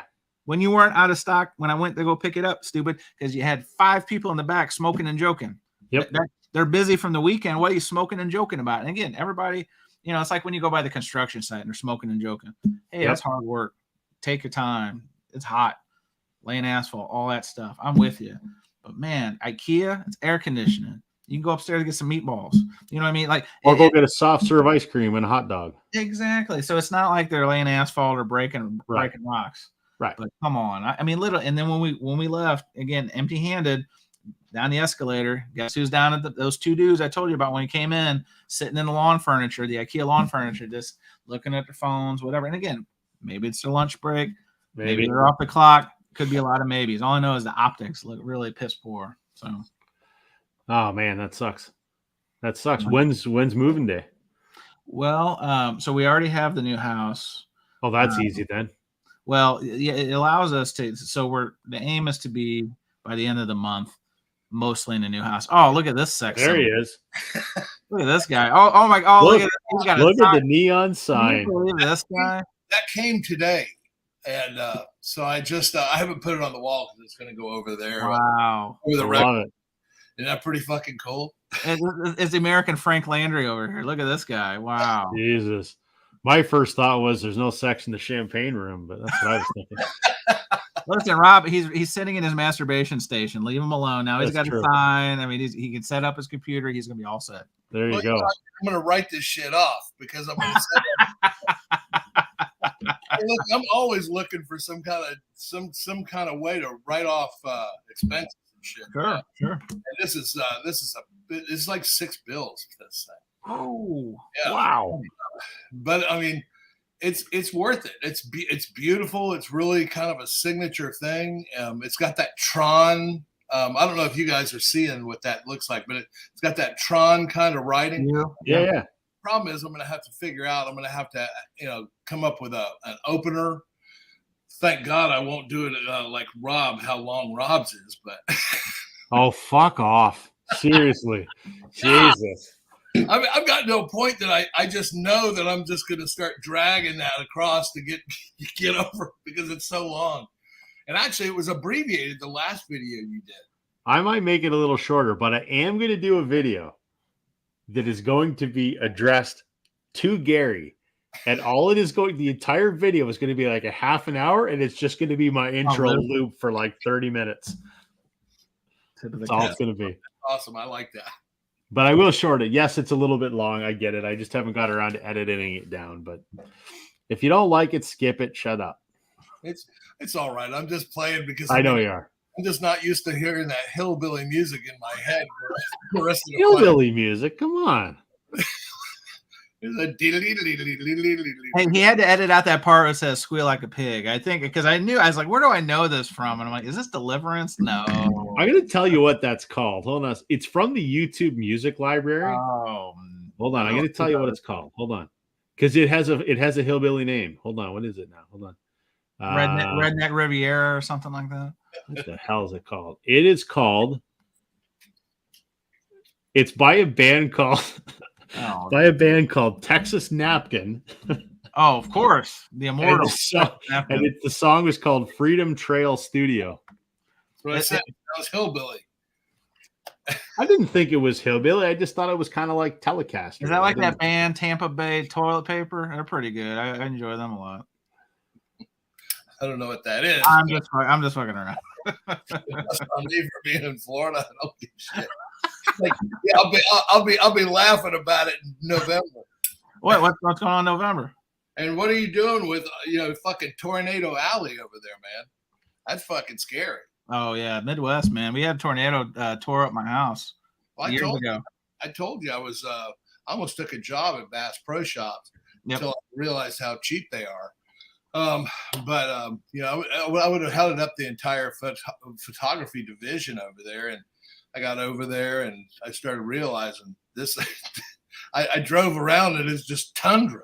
There's just nothing in Springfield at all. Right, and my daughter was already high level tennis player. I'm like, who can I get to play with her? I mean, so. Yeah. I'm only chuckling because when I think, and I don't go to Bass Pro Shop because I don't like the outdoors, but when I think of Bass Pro Shop, and if I could think of the stereotype of someone at Bass Pro Shops wanting to help me find whatever, I think of you, Matt. Absolutely. Oh my God, that's awesome. I'll tell you, all the ski tournaments that I went to through my life. I mean, I was a pro water skier. I don't know if you knew that, but I skied for years at Cypress Gardens, and I travel all over the country, and every time I'd always take a rod because you're waiting. You're just waiting for your turn, and especially when I was a kid, I always was out there fishing, and fishing, hunting, all that kind of stuff. Jesus, you're like the Southern international man of mystery. You photograph hot women. You were a professional water skier, and now you got a neon sign. Holy shit, man. This is awesome. It's funny because I ran into... You drive a Camaro? No. A black Jeep. Oh, boy. Hey, I like it. At least it's not a white van with tinted windows. Yeah, well, nobody will park next to you. There. Yeah, so... Oh, man. Hey, listen, Matt, while I got you on, thank you for the VCLT, by the way. Very kind of you. I am I filmed the unboxing, but I haven't uploaded it yet. What I'm doing is I'm listening to everything, and then I'm going to film my thoughts on those and put that together with the unboxing, and then I'll put that up in a few days. Awesome. I mean, I just want you to, I don't know if I'm really introducing you to some of these stuff. But you are. I sent you the weather report, heavy weather. Yes. Yeah. That was the first one I listened to. That's going to blow your mind. I mean, it did. It was. I don't know what I was expecting, but I enjoyed it. Yeah, I listened to that first when I was in high school. Yeah. and I was, I was in band. I was playing my bass, and I mean, it's like, and Jacques just blew my mind in that, and just that whole group. I finally saw them in concert in '81. I think me and my best friend went over and saw him, and Jacques obviously wasn't there. Right. And but I was disappointed with that. And Alphonse Johnson was their bass player at that point, and he came back after he screwed him over. And I don't know why Salinol took him back in, but he did because what happened is that when Alphonse Jackson in the middle of the Black Market album, he just split, and he just had Salinol is a real heavy-handed Austrian guy who's very militant, I guess, like Arnold, but he's not built like that. But yeah, I mean, he's really hard to get along with unless you're somebody like Wayne Shorter, who just Wayne Shorter ain't gonna put up with jack shit. Right. I still love the story about Wayne Shorter that a lot of people don't realize that he was the sax on Asia. I didn't know that. On the song Asia. Okay. And he did one take, and he said he's going to let them run through this, and I'm going to come in and I'm going to go out just whenever I'm ready.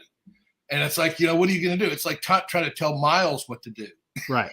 So they did, and it was one take he gave them, and that's nice. What you hear on the record. That's outrageous when you think about it. Yeah. Wow. It's funny. I had a video that I put up the other day, which very few people are going to watch, but with my buddy that used to be in Wilco, and he was talking a little bit about he won't talk about the records that he plays. I mean, he tells me those stories, but he won't talk about the records he plays on publicly because he was kind of a session guy. So he's like, they're not my stories to tell, but he was saying in the video about, he brought in, the 4-track 1-inch tape that his album was on, and the damn thing is this big and weighs 30 pounds. And nice. we were talking about, recording on tape and whatever. And he sort of said something along the same lines. He goes, I'm going to give you one take and I'm going to give you my best. I'm not doing 5 takes and, we picked the best one. He goes, I'm going to give you my best and it's going to be one take and that's it. And he goes, that's how I've made a recording career for 30 years. These guys, these session players, are no fooling around. I mean, yeah, they can read, and they're reading exactly. These guys like Becker and Fagan. When they wrote that stuff, they knew what they were doing because these guys are going to play it lick by lick. They're not going to be ad-libbing and all this kind of stuff. Yep. And it's pretty amazing. I'm really looking forward especially after listening to David Bianco's thing about Pretzel Logic. Yeah, about Pretzel Logic, and I pulled mine out again, and it sounds amazing. But I love my system, so I love the way it sounds. So I'm expecting to really be blown away by Asia. I've got a pre-order in on it. It's the only one that I'm going to get a UHQR. It'll be my first UHQR. But I love that album, and I have every single variant of it, including the Mobile Fidelity. And so I'm going to do a shootout on that, and we'll find out, because, I had one of my buddies over tonight. He was actually helping me, get this thing. They had this thing bulletproof, this package. It came from India. So that's where they're building this shit. So, but we were sitting there just listening to all kinds of stuff because he brought over. I told him I got a problem with my turntable, my 1610 MK2, my Techniques, and I said I put a Grado Prestige Red on it, and there's just it doesn't sound like. I've got a linear tracking turntable next to it, and that obviously is going to sound great because it's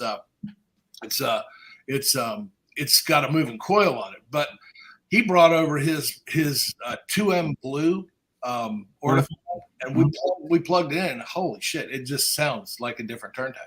It's just that much better. And I didn't think, and price point, they're pretty close in price point, but it sounds muffled, and mine sounds pretty muffled. And I'm not real happy with that Grado, to be honest with you. I mean, I'm going to have to get that orthophone, and I might even step it over just because I can't have him have the same stuff that I have.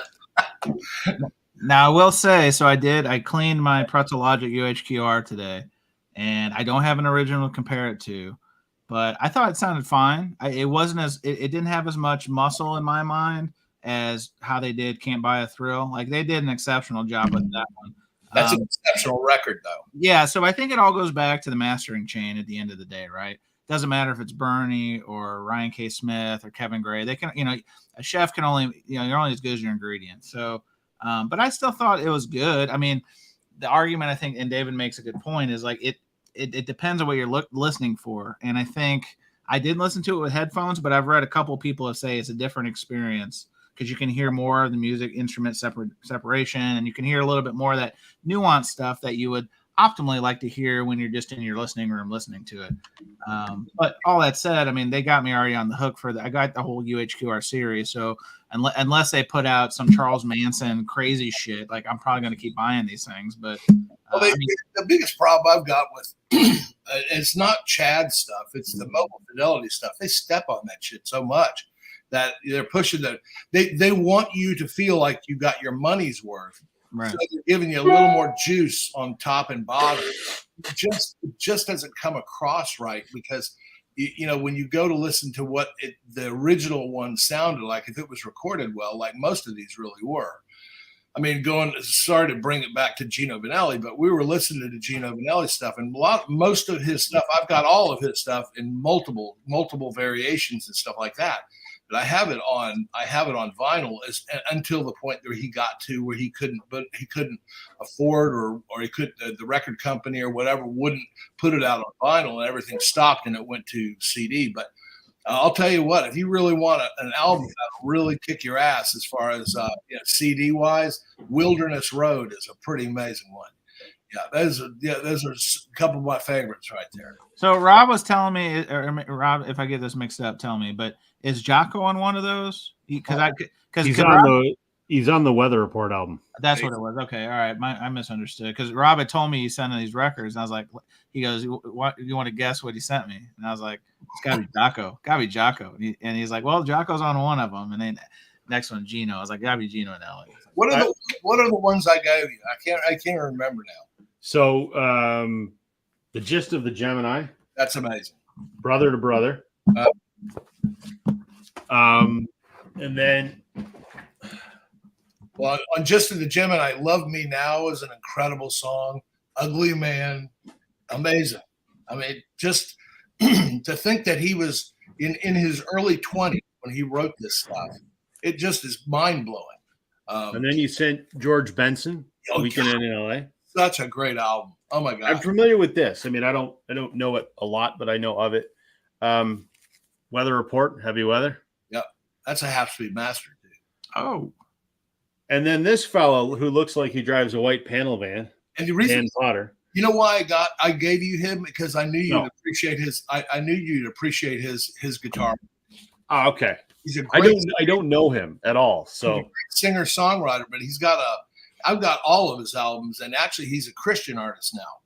But this time I actually heard we had a radio station here in Orlando. Actually, it was called WLOQ, and it was smooth jazz, and they always would play this song, and I had to actually hunt around. We did this before the internet and all this stuff. So I had to hunt around, called the radio station and asked them about it, and they gave me a number to call, and lo and behold, I called the number, and it was his wife I talked to.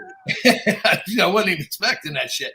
Yeah, but the thing is, though, he did the song that they used to play all the time is Over the Rainbow, and it is unbelievable. It was funny when I had the package in my hand, and hats off to you for the best packed records I've ever received. That was, you could have driven a bus over that and they would have been fine.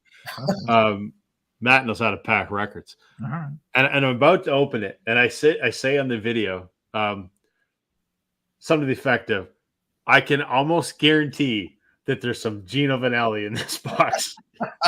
And sure as shit there was. And so I shot that part and whatever, and I came upstairs and I was laughing. And my wife said, "What are you laughing at?" And so I just opened up that package that Matt sent me, and I said, I knew there was going to be some Gino Vanelli. And she goes, Gino Vanelli? Who the fuck listens to Gino Vanelli? She goes, I can't even remember one of his songs. And I'm like, Wild Horses. And she's like, oh, Christ. She'll know those songs. I'm sure. But on the White album there, the Brother to Brother, she'll know multiple of those songs. Oh, I'm sure we will. But he's from Montreal and for argument's sake, Toronto, so 5 hours, 6 hours away. When you think Gino Vanelli up here, you think Wild Horses, because that song in the 80s was played on the radio so goddamn much that everybody just goes, oh, that fucking song. Like the Hootie and the Blowfish of that song. Yeah, that's funny. The first time I heard it, I was actually in Milan. Oh, yeah? I had never heard that. I didn't even hear the album yet. And I heard that song in Milan. And I was pretty blown away because I was like, they're playing his shit over here. But he's actually a pretty big star over in Europe, and mostly loved by the Dutch people.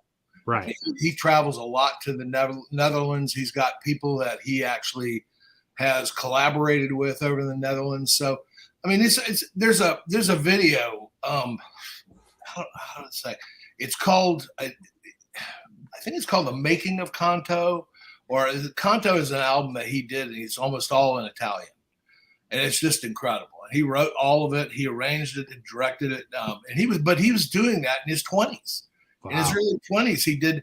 I think he was 25, and he wrote, arranged, directed, and that means the writing every single part for every single instrument. He arranged and directed the Royal Philharmonic. Oh wow. Yeah, because he went to Herb. He talks about this in a concert that I was at one time, and he said he went to Herb Albert, and he's the A in A&M, and he said that he went to him and he said, I want to do a record with a lot of musicians, and he said, well, yeah, we can throw some more keyboards and some more guitars and stuff like that. He goes, no, I mean a lot of musicians. And that's what the album Popper in Paradise came from. So here's some Canadian reinforcements. He says, too funny, but it's true. He goes, I think that 45, meaning Wild Horses, is the only Vanelli song the radio stations had back then. It's weird, and I'm glad that I'm not alone in my perspective, but Gino Vanelli does not have he's not as revered here. I mean, Matt appreciates him more than most people, but he just generally doesn't come up in conversation of Canadian music. You know, we talk about Helen Murray. We talk about Neil Young, and we talk about Rush and that kind of stuff. And Joni Mitchell's from Canada, isn't she? She is, yeah, absolutely. Gino Vanelli doesn't often come up in the conversation of music up here, and I think he was maybe more successful elsewhere than he was here. While I was being partly a smartass, but it's also true. I mean, if you ask most Canadians, Wild Horses is going to be the song they're going to say, because that I probably will recognize some of the other ones, but that's the one everyone knows because they just played the absolute shit out of it. Living Inside Myself. Maybe I would have to hear it to know it. You'd know it by the lead-in. You'd know. Maybe. And then Hurts to Be in Love, and I know that one. There's a whole slew of them that there's what I Just Want to Stop. Everyone knows that. Oh yeah, okay, I know that one. That's on the album Brother to Brother that you got right there. Okay, cool. And, Wheels of Life is on there too, and that's an amazing song. And they actually didn't get much airplay, but here's one of the problems with Gino. Gino was very, very similar to George Michael, where they ran into serious problems with their record company, and they'd hold them hostage. Uh-huh. And they'd hold them artistically hostage. We don't want you to do the stuff that you want. We want you to do the stuff we want, and we want you to write the way we want you to write. And if you don't, we're going to hold your ass hostage. And that's exactly what they tried to make George Michael do the same thing, where they were trying to make him do redos of all that stuff. And that's when he did Don't Let the Sun Go Down on Me and all that kind of stuff. And it was just, he already had stuff that was ready to go. and they wouldn't let him do it. And that's what actually Listen Without Prejudice is about. That song actually is about that. Okay. Here's a question. Was there a volume 2 of Listen Without Prejudice? Because, they advertise it, Listen Without Prejudice Volume 1. Was there ever a Volume 2? Because I can't recall. No, okay. It wasn't. I didn't think so. So it was just a eponymous kind of title. Yeah, the next one was older. Right, which they just finally reissued, yeah. That's incredible. Weren't you saying, didn't you get the green variant on that, Matt? Okay. I got it from Europe, though. I had to get it. Right. I think I've got the black, I've got the green, and the. Did you get that box set? Yeah, the one that came with the extras. I held out for that one. I ended up picking that one up. How much was it? I think I got it for like $89. Oh, that's good. So it's 2 discs. It's obviously the older album, which I think is a double LP, so-called 3 disc. And then there's an album that had never been released on vinyl before as part of that box set. So, that's how they hook you. I think it's funny because all these companies now are kind of taking a bath on the. Remember what they did is they started to try to go for more profits. Yes. So that's when they started making these really super thin, records that are 50 grams and stuff like that. They were stupid. But the thing is, though, now they're really taking a bath because they put so much music on a CD that to have the full length CD or the full length album, it has to go to two discs. Well, going back to talking about Pretzel Logic, UHQR, there's only 2 songs per side. So literally, Ricky don't have that number, and then the second song played, pop, flip it over. 2 songs, pop, flip it over. It's 45 RPM too, right? It is. Yeah, it is. But, you've got a lot of space there. There's a lot of. There should be a lot of detail in that. Well, that's what I'm hoping. So they announced that Coltrane Love Supreme UHQR, which upon first reveal, I was just like, come on, like the choices are very uninspired. Now, all that said, I'm very intrigued because literally it's 2 discs, 45 RPM cut. There's basically going to be 1 track per side, which in theory gives it a lot of room to dance. So in that case, because I've got an original, I got original last year, and the original is smoke show, like amazing, like terrific. Even Chad did a 33, I think last year before. It's pretty good. But I'm really optimistic that if this isn't the definitive, at least it'll make me feel better about plopping $150 down on a record I already have 3 different versions of. But that's a MoFi, right? No, UHQR. It's the new. It starts shipping actually, I guess it's this week. That's one thing. I'll give Chad a lot of credit. When they announce it, they ship it right away. It's not like Mobile Fidelity where they announced the Van Halen 1 steps, and then 7 years later, it's obtuse. It's so ridiculous. Speaking of that, I've got a package right here ready to go to Melinda Murphy, and I hope if she's listening or something, I need you to reach out to me either through my channel or through my website, which is mattdunn.com, and give me your address so I can send this off to you, because it's like it's an artist that she doesn't have in her collection, and I've gone back and forth with her a little bit about it, and but she tells me about what she likes, and I think she'd really like this. There's like 3 albums I'm sending her, so but that's kind of where I'm at. I don't know if you guys know, or if you guys can tell me later or something. I don't have her address. I've talked to her like on Instagram, like private messages, but I don't have her address. Yeah, I'll reach out to her for me and just let her know that I've got a package sitting there waiting to go for it. Yeah, I can do that. But it's like Rob, I'm sorry, but man, I've never seen postage rates like that in my life. Well, these damn Canadians. They get Matt. I'm telling you, these Canadians, they're the hardest to VCLT for, because literally the postage costs more than the damn albums. It's unreal.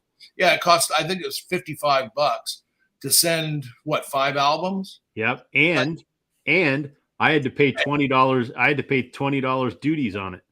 Yeah, thank you, Prime Minister.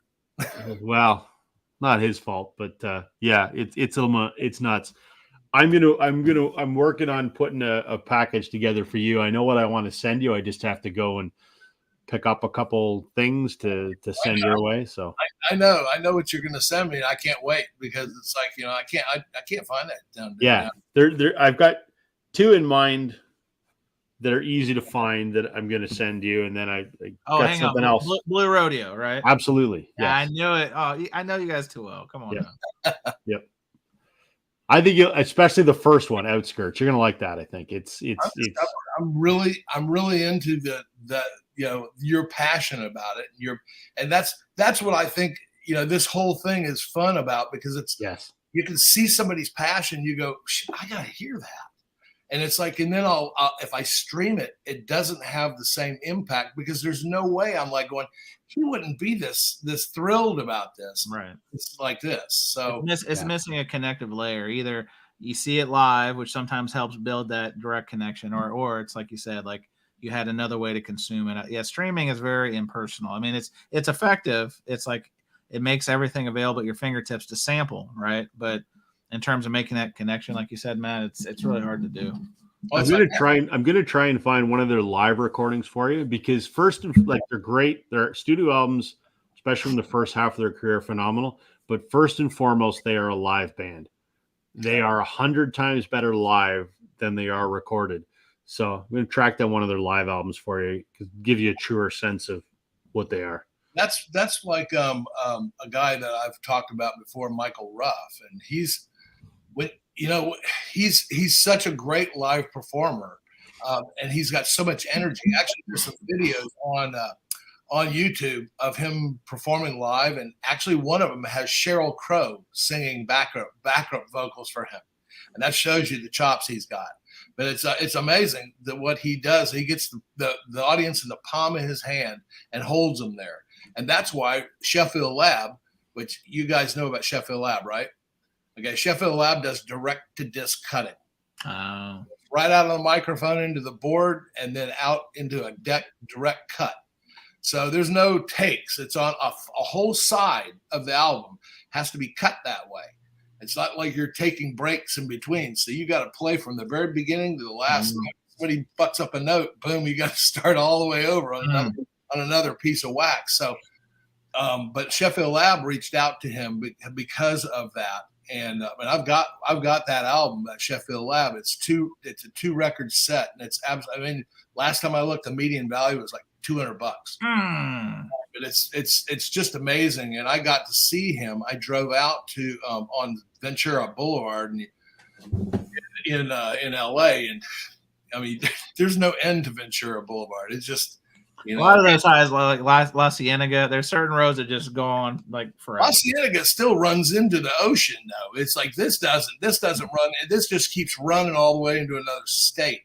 But anyway, we went all the way out on Ventura Boulevard, and it was way to a little jazz club called the Lavi Lee. I walked in there, and I was just shocked at how little this place is, and people are clanking and eating. It's like a little supper club, and man, they started, and it was just lights out. I mean, just amazing. And they're very accessible. I mean, they came out, and I was sitting out smoking a cigarette, and Marco Mendoza, who is their bass player, came out and started talking to me, and he's brilliant. But I mean, brilliant musicians almost always surround themselves with other brilliant musicians because they can't stand, somebody who doesn't have the work ethic. And doesn't have the ear and all this kind of stuff. So that's why if you listen to the musicality of somebody like Gino or somebody like like Michael Ruff, these people, even though you don't know who they are, they're there for a reason. And your ears aren't as good as theirs, and they've got them there because they make them look good or sound good. So, Matt, why do I get the sense you're a well-traveled guy? You surely have been to that Moon Shadows bar in Santa Monica where all the celebrities go. Have you been there right off the ocean? Moon I think I know what you're talking about, and I haven't been there. The place I always used to go there was called the Real Inn, REEL Inn. And actually, last time I was there, Gary Shandling was sitting like at a table right next to me. One of my buddies, he's in the movie business. We were sitting there talking. And he said, we're out on the back patio, and he goes, and this is broad daylight, and he goes, do you remember the scene in MASH where the helicopter's flying in? And I said, yeah, everybody's seen that 1,000 times. And he pointed at the Santa Monica Mountains, and that's where they filmed it. they filmed that. Exactly. That's exactly where it is because it looks the same topography and everything. It's just exactly the same. And I was like, holy shit, mind blown. So, Robbie, you ever been to California? Tell me you've been to California. I have. I was there. I went to San Diego. Okay. God, that would have been like probably around 2007. I was working for one of the large paint manufacturers, and we had a sales meeting there for a week. We were staying right on just like some kind of resort right out on the bay there, and we had a sales meeting, and then you could go do activities. So I went to SeaWorld, and I just was going to ask you if you went out there because I know those skiers out there. And then I think I played a round of golf, and yeah. So I think that was the only time I've been to California. I think, yeah, that's it. Well, I was out there in the heyday, and I loved it out there. But it's like, you watch those old issues or episodes of Baywatch and all that stuff, and you're like, why has somebody got a fireplace in California? Well, you don't realize that as soon as that sun goes down, it drops 20 degrees. And it's crazy shit. I remember going out on my bike, and I'd ride in the Hollywood Hills, and as soon as the sun went down, it would just, like that. Yeah. We got a good question here. You guys probably haven't heard of this person, but Arnie's asking what happened to Chantal Kraviatsik, who's a Canadian singer-songwriter in the 90s, I guess, who toured with Amanda Marshall and some other folks. Chantel's actually touring again. Her husband is Rain Maida from a band called Our Lady Peace, which Superman's. You guys know that? Yep. So her and Rain have been married for since the mid '90s probably. So her and Rain are out on tour, and I think they just played my hometown, or they played the next town over just recently. So she's out there doing her thing, and Amanda Marshall, who I've talked about a lot recently, just toured Canada. She stepped away from the music industry for 20 years because of a dispute with her label, and she's just done a comeback, which has been incredible. So how was that dispute resolved? Did her contract expire? Did she finally settle? I don't. She has not publicly said what the deal was, but she had 3 big albums in the late 90s, early 2000s, and then she fired her manager, and then the label took issue with that. And they tied her up in litigation for a long time. So she refused to make music because she didn't want anything new that she created to be dragged into those legal issues. So she waited until they were done and over with. And when they were done and over with, she just finished her new album, and then the pandemic hit. She's like, well, shit, I'll put that on hold for another couple of years. So she just launched it, but I don't know what the settlement was or how that was resolved, but all parties are happy by all accounts. So she's out making music again. You'd like to think over a 20-year period, she was at least writing and she was. Okay. She was, but she just wasn't releasing anything. Sure. Just waited till all that was dealt with. So, yeah. Well, maybe I should send you some Amanda Marshall there, Matt. You might like that too. I don't know who that is. Is it kind of folky or no? It's rock, but it's like I said she's kind of like Sheryl Crow, very much like Sheryl Crow, with a little bit of soul. Oh, I like that a lot. And on her first album, which I love how fast Rob can grab stuff. He knows right where everything is. He's well organized. That's the sign of well organized. You know it, man. So this is her first album, which came out in 95, just self-titled. There's a song off here you might know called Birmingham. It was the only hit she had in the States. But she toured all over the world for this record. And her bass player is Leland Sklar. Oh, yeah, I know who that is. Everybody does. Her guitar player is Tim Pierce. Okay. He's on YouTube. He's like Leland. He's a very prolific session musician who's played with everybody on everything. And both of those guys have incredible YouTube channels where they talk about all the shit they've recorded on. Speaking of Leland Sklar, he actually was the bass player on that Sheffield Lab with Oh, like, there you go. So this is an exceptional album. Like I said, she sounds a lot like Sheryl Crow, but her voice is more powerful, and there's a little bit of soul in there. It's really, really good. I can't wait to hear that. Now I'm going to have to stream that immediately because it's yeah. And she had a follow-up album called Tuesday's Child, which was equally as good as this one. Matt's gonna write this down. Just write it on your arm, Matt. It's like the old days. Just write it on your hand, like a phone number from a hot gal. See, the music sanctuary is agreeing with me. Amanda Marshall is like Sheryl Crow. Absolutely. Well, that's why I said it's so funny because you see how in that video of Michael's, it's like she's out there doing this stuff and the Motown glide kind of. And she's singing it. It's you can totally tell it's her, but it's before she actually hit it. It's pretty funny because it's like I said. I mean, it's like these people they know the other people who are around, and it's like I'm sure it's very much like to me in my business. It's makeup artists and stylists and stuff like that. We know who the good ones are, and we know who to stay away from. Sure. And we also know the toxic personalities and all this kind of stuff. And I think that's a big part of these artists is I think they have they're seemingly weird because they don't think the same way that these others do, and that's why you kind of have to be on those pages where somebody else sees something sideways, kind of like you do, and it's like I think that just going back to Becker and Fagan, I mean that's a very weird couple of dudes, and it's like but they produce so many amazing songs that are very different, and they still have a hook in them that sound like Steely Dan, but still it's wow. I'm just I was listening today to Greg on 3 Dimensions of Music. We got to get that guy a microphone. I wrote it. The GoFundMe starts now. I gave him some shit about it, and I think I don't think I've ever said anything about it, but he's not a loud talker anyway.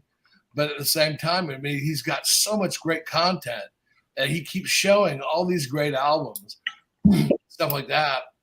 It's a great video, but the thing is that it's like you can barely hear it. It's like this, and it's like but it looks like I saw something that was blinking. It was like a blue light blinking on him, and I'm like, is that his microphone? Is that a lavalier microphone, and it's just not working right, or what? So I don't know. Howdy. Look what it is. Hey, Dave. Hey, Rob. How you doing? Hey, Matt, I just did you a favor. I messaged Belinda Murphy, and she gave me her address. Okay, awesome. Oh, what a brown noser. Look at brown noser, Dave. We're going to rebrand your channel, man. Hey, I'll have to copy it. It's on my instant message on Facebook. I'll have to message you later. Yeah, there you go. That's good. Perfect. Yeah, there's tons of stalkers who are looking for blondes out there, so we got to be kind of careful. How you guys doing? Well, and in fairness to her, you want to be very I'm sure she wouldn't give it to just anybody. You know what I mean? Like, because there's some weirdos out there. Well, she did give it to Dave, so yeah, she did. But Dave's friends with everybody on Facebook. That's true. He that's wore first I me would down. talk to Melinda, so Yeah, Dave wore me down. He kept asking me, he's like, "Are you on Facebook? Are you on Facebook?" I'm like, "Look, man, I don't use Facebook that much. I'm on there." Finally wore me down. I'm like, "All right, Dave, fine. I'll connect you on Facebook." And so he's literally, I mean, he's like the mayor of the VC on Facebook. There's no doubt about it. I always go on Rachel's Ghost, and it's like, man, he's always beat me there every time. Every time I go on there, I could be 7 o'clock in the morning. That's actually a really good question, Dave. How come you've never? I don't think you've ever gone on Rachel's panel before, have you? He has, I think. Okay. Maybe 5 minutes one Sunday, but. Well, why is that? Because you go on other people's, you go on Bianco's, you go here. You're Don't laugh. I live with my parents, and it's not a good time for me to do it. Oh, because of the time of the show. Okay. Yeah. Okay. Yeah, it's early because he's out in Wyoming. So he's three time zones away from me. First of all, mayor of the VC on Facebook, because Steve Carlson is the mayor of the VC. Steve Carlson literally knows everybody in the community. So you got to change it. I don't want to have any. I don't want to have any competition or starting any drama, Dave. So just make sure we're clear. There we go. There it is. Perfect. Oh, that's funny. What'd you guys think of that news about the Van Halen? Finally, they've officially announced the Van Hagar album's getting reissued. Finally, it was like the one of the dirtiest secrets this year, because even Sammy Hagar was like, wait till the end of the year. Which one? So all the Van Hagar stuff. So it's 5150, OU 812, Far and Lawful, Carnal Knowledge, and Balance, and then they have a fifth disc of like bonuses. Who's putting that out? Rhino/Warner. Okay, so that's probably that's original. That's the original holders of the tapes. That's correct. Yeah. I think because Chris Bellman did he did the Roth box that they put out outside of the Walmart skip in the first Van Halen one. But my hope, I didn't see any mastering information. Allegedly, it's on their website. I just haven't gone out there today. But if you buy it from Rhino, let me know, because I have a coupon code. And you get it for like 110 shipped. It's not too bad. I mean, I think 5 records for 110. It's not too bad. Do you think they? Jade says the salesman. I got a coupon code for Rhino, and I'm all about. I got a discount code for Vinyl Storage. No, Vinyl Storage Solutions. Reach out to me, Rob, and if you use the code VCP10 or Concert Buddy, no space, you too can save 10% off of your vinyl storage solution needs. Do you think that they? Do I get a kickback because this is happening on my live stream? I get a kickback. Sorry, pal. That's the my price of admission. Jesus. So, do you think that they put out the Record Store Day 5-disc set of Van Halen? Oh, the live, yeah, that was them. Yeah, same thing. You think they did that on purpose to actually see if they had the interest? Oh yeah, 100%. My friend Billy Hurst has a record store, and we talked about that when they announced the list. And I was like, "You watch. This is exactly what they're doing. They're testing the market." And when that got gobbled up, right, then that told them, okay, now we know we can press 10,000 or whatever they're going to make of these, because it gave them the confidence, because that thing sold out. Like if you could find one the next day, there was a few stragglers I noticed, but I mean, and that was 100 piece. That was one album, 4 discs, 100 piece. So people tore that up, and but to their credit, they had it mastered well. I think, didn't Bernie do that one? So they did it right. They did it right. So I wouldn't say I have no doubts, but I feel very confident that they'll do this one well. And thanks for telling me about the 13-inch, because I got one of those from Storage Solutions and put it. Oh yeah. Perfect fit in there. Yeah, listen, they don't mess around. They're not like some of these other. I mean, I don't want to dog on like Bags Unlimited. They do decent stuff too, but yeah, I mean, these guys are always thinking about like latest and greatest, and always trying to come up with new products. So they're cool like that. I just wish, they're bigger sleeves, like the ones that because these box sets, there's no set in stone template, that they're making some thicker, some skinnier, and all this kind of stuff. And I don't have a micrometer, so I can't friggin' tell which one. You're not a scientist? Yeah, it's pretty far from it. But I know. Pissed because it's like I got some the other day, and that from a shipment from them before the coupon code, by the way. Yeah, sure. Sorry. Anyway, but these I've never even seen. They sent me 4 of these slips that none of them have the top. There's no top on them. Oh, so they're just a top loader and then no seal? Yeah. Huh. Which is really weird. And oh, hang on. Are those the inners? Because now they have. I find like I'm a shill, but they have crystal clear inners now too. This is the external. Michael 45 said he uses those, and I just don't like this. I don't like the crystal clear because I was raised on these VRP, very valuable record protector, and that's what disc washers, what they did back in the 70s and 80s. They were selling sleeves too. This isn't a new invention, but they had that rice paper, and that's why I just always go that way, because it's like that's the way I always have. Yeah. And but Michael 45 swears by those, the clear and then clear. So I don't know. I mean, yeah, we'll ask him in about 20 years and see if he's got any kind of like burn. You know, again, we don't know because it's a new technology. At least, like you're saying, there's demonstrated proof that rice paper has been effective for 30, 40 years. And like you said, I mean, even when I talked to the vinyl, Jeremy Ediger, when I interviewed him, he even said they all use essentially the same factory that makes the same paper sleeves, mold fidelity. Them mold fidelity back in the day. Those are all disintegrating. I've got the old ones, yeah, from the 70s, like 77, I think was Powerful People, and I've got that on Mobile Fidelity, and both of those they've disintegrated. And but I've got Japanese imports, and I also have ECMs from the same era, and they're fine. There's no degradation at all. That's wild, yeah. Hang on, I'll get that Van Halen code, that Rhino code. I even if you don't need it, you can't say I didn't give it to you. Here, I have it here. Matter of fact, I'm all about hooking that up, guys. CC22SLA15WMG.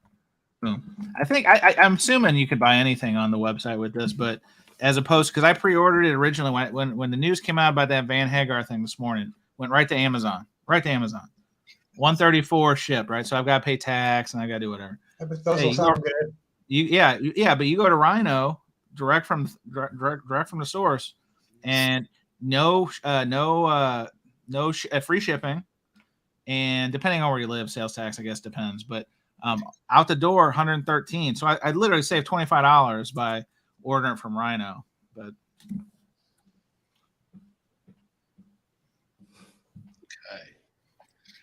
well, I'm all about saving money. Boom, boom. Yeah, listen, you can buy more stuff with it, man. That's what I end up going right back and getting more stuff. So, but yeah, we were talking about moving. Holy shit! Oh, dude, it's the worst. That is rough. I mean, it's the worst, man. Like I was telling Rob, like I'm trying to clean and clean sleeve process and then throw it right in the box because I'm so far behind. Because again, the goal this year was by the end of the year have at least 75% of my stuff, rice paper, VSS, good to go. And literally, like I got all my tone poem. I did tone poets today, so I've got all those. Well, I have a couple more still left, but it's just I know I'm not going to be able to do it. So now I've got to prioritize before I move in a couple weeks. Got to make sure because I was telling Rob some of these. This is the curse about the 180 gram, which is completely unnecessary, by the way. It's just gimmick. Those things are so heavy that even if you have a good outer sleeve, the jostling in transit, the sitting on the back of the truck, vibrating, yes, seam split city, right? And Vinyl Me Please, they do when they do good, they do good. But I like literally most of my legacy Vinyl Me Please records and I'm pulling out of my shelves to reprocess have got seam splits. They didn't have them when I put them there. You know what I mean? So I'm just from the minutia of moving them around or literally putting them on my arm and moving them 5 feet. So yeah, again, first world problems. I know you play the records, you don't play the jackets. I want to be very clear. I get it, but it's still a problem. First world problem is still a problem. But I sat down and I did when I found these vinyl storage solution dual pockets. I went that way and I spent probably a month and a half doing all my ultrasonic cleaning, doing all that, then re-sleeve and then put them all in that. Yep. And it took me probably at least a month and a half, or maybe 2 months, but God knows how long it took. What's his name? Christian over there at CGC. He's got way bigger collection than I do, and he got the same ultrasonic that I got, and so he was really going. So I mean, he was really for the first 2 months you couldn't even hear a video without that thing in the background. Oh, I know, sure. Now your ultrasonic, Matt. I'm assuming I know Christian's is a multi. Is yours also? Can you do more than one disc at a run? He's got the same one I've got because he got it from my recommendation video on my channel, and I can do 8. Okay, yeah, that helps because I like my degritter, I do, but I can only do one at a time, and so it's just so slow. That's a time. And this comes down to once you get over a certain hump, like you guys are 40, you get close to 40 or whatever, you're wasting time. There's shit you want to be doing. That's right. And it's like, but you got to get it done. Yeah. And then you guys have got full-time jobs and stuff. I'm retired, thank God. But, at the same time, it's, I still don't want to be cleaning records all day, No, I'm with you. I mean, in hindsight, I like my DeGritter, does nice work, but I would probably go a different way. And I would take those funds and then probably put it into the Eames chair is my next big bogey. I want to get a nice chair, the Eames chair. I'm not going to get the replica. I'm not going to get the knockoff. I want the Herman Miller. I want the Palisade. I want to do it right. That's $2,500 or more. Oh, that's more. That's more. And about 3 years ago, it was about $3,000. Now you're talking like $5, $6. It's. I'll tell you what. I had the original. I had one at my place down in Miami, and I will tell you, it's not even the one that is the one that over my shoulder right here. This one right here. Yeah, it's a replica, and it's way more comfortable. Really, way more comfortable. And I'm telling you, it's not even close, because the problem is that I haven't sat in a brand new Eames. But the thing is, though, the one I had, it's just over time, it just the pad in there wears out. Well, of course, yeah. There's nothing there, and it's like, but it's got beautiful support and everything in it like that, and it's a very different experience, I'll say. Okay, well. So I mean, I paid $600.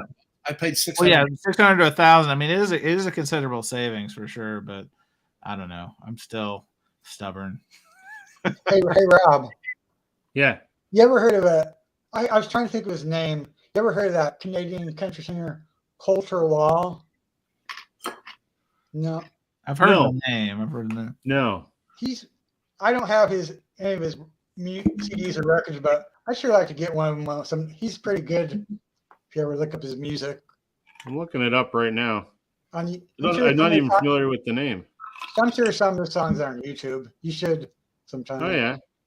Well, now I'm hot and heavy trying to find this Tony Bennett, because he's top of mind because he just passed away. And Tony Bennett I think he did several records with Bill Evans.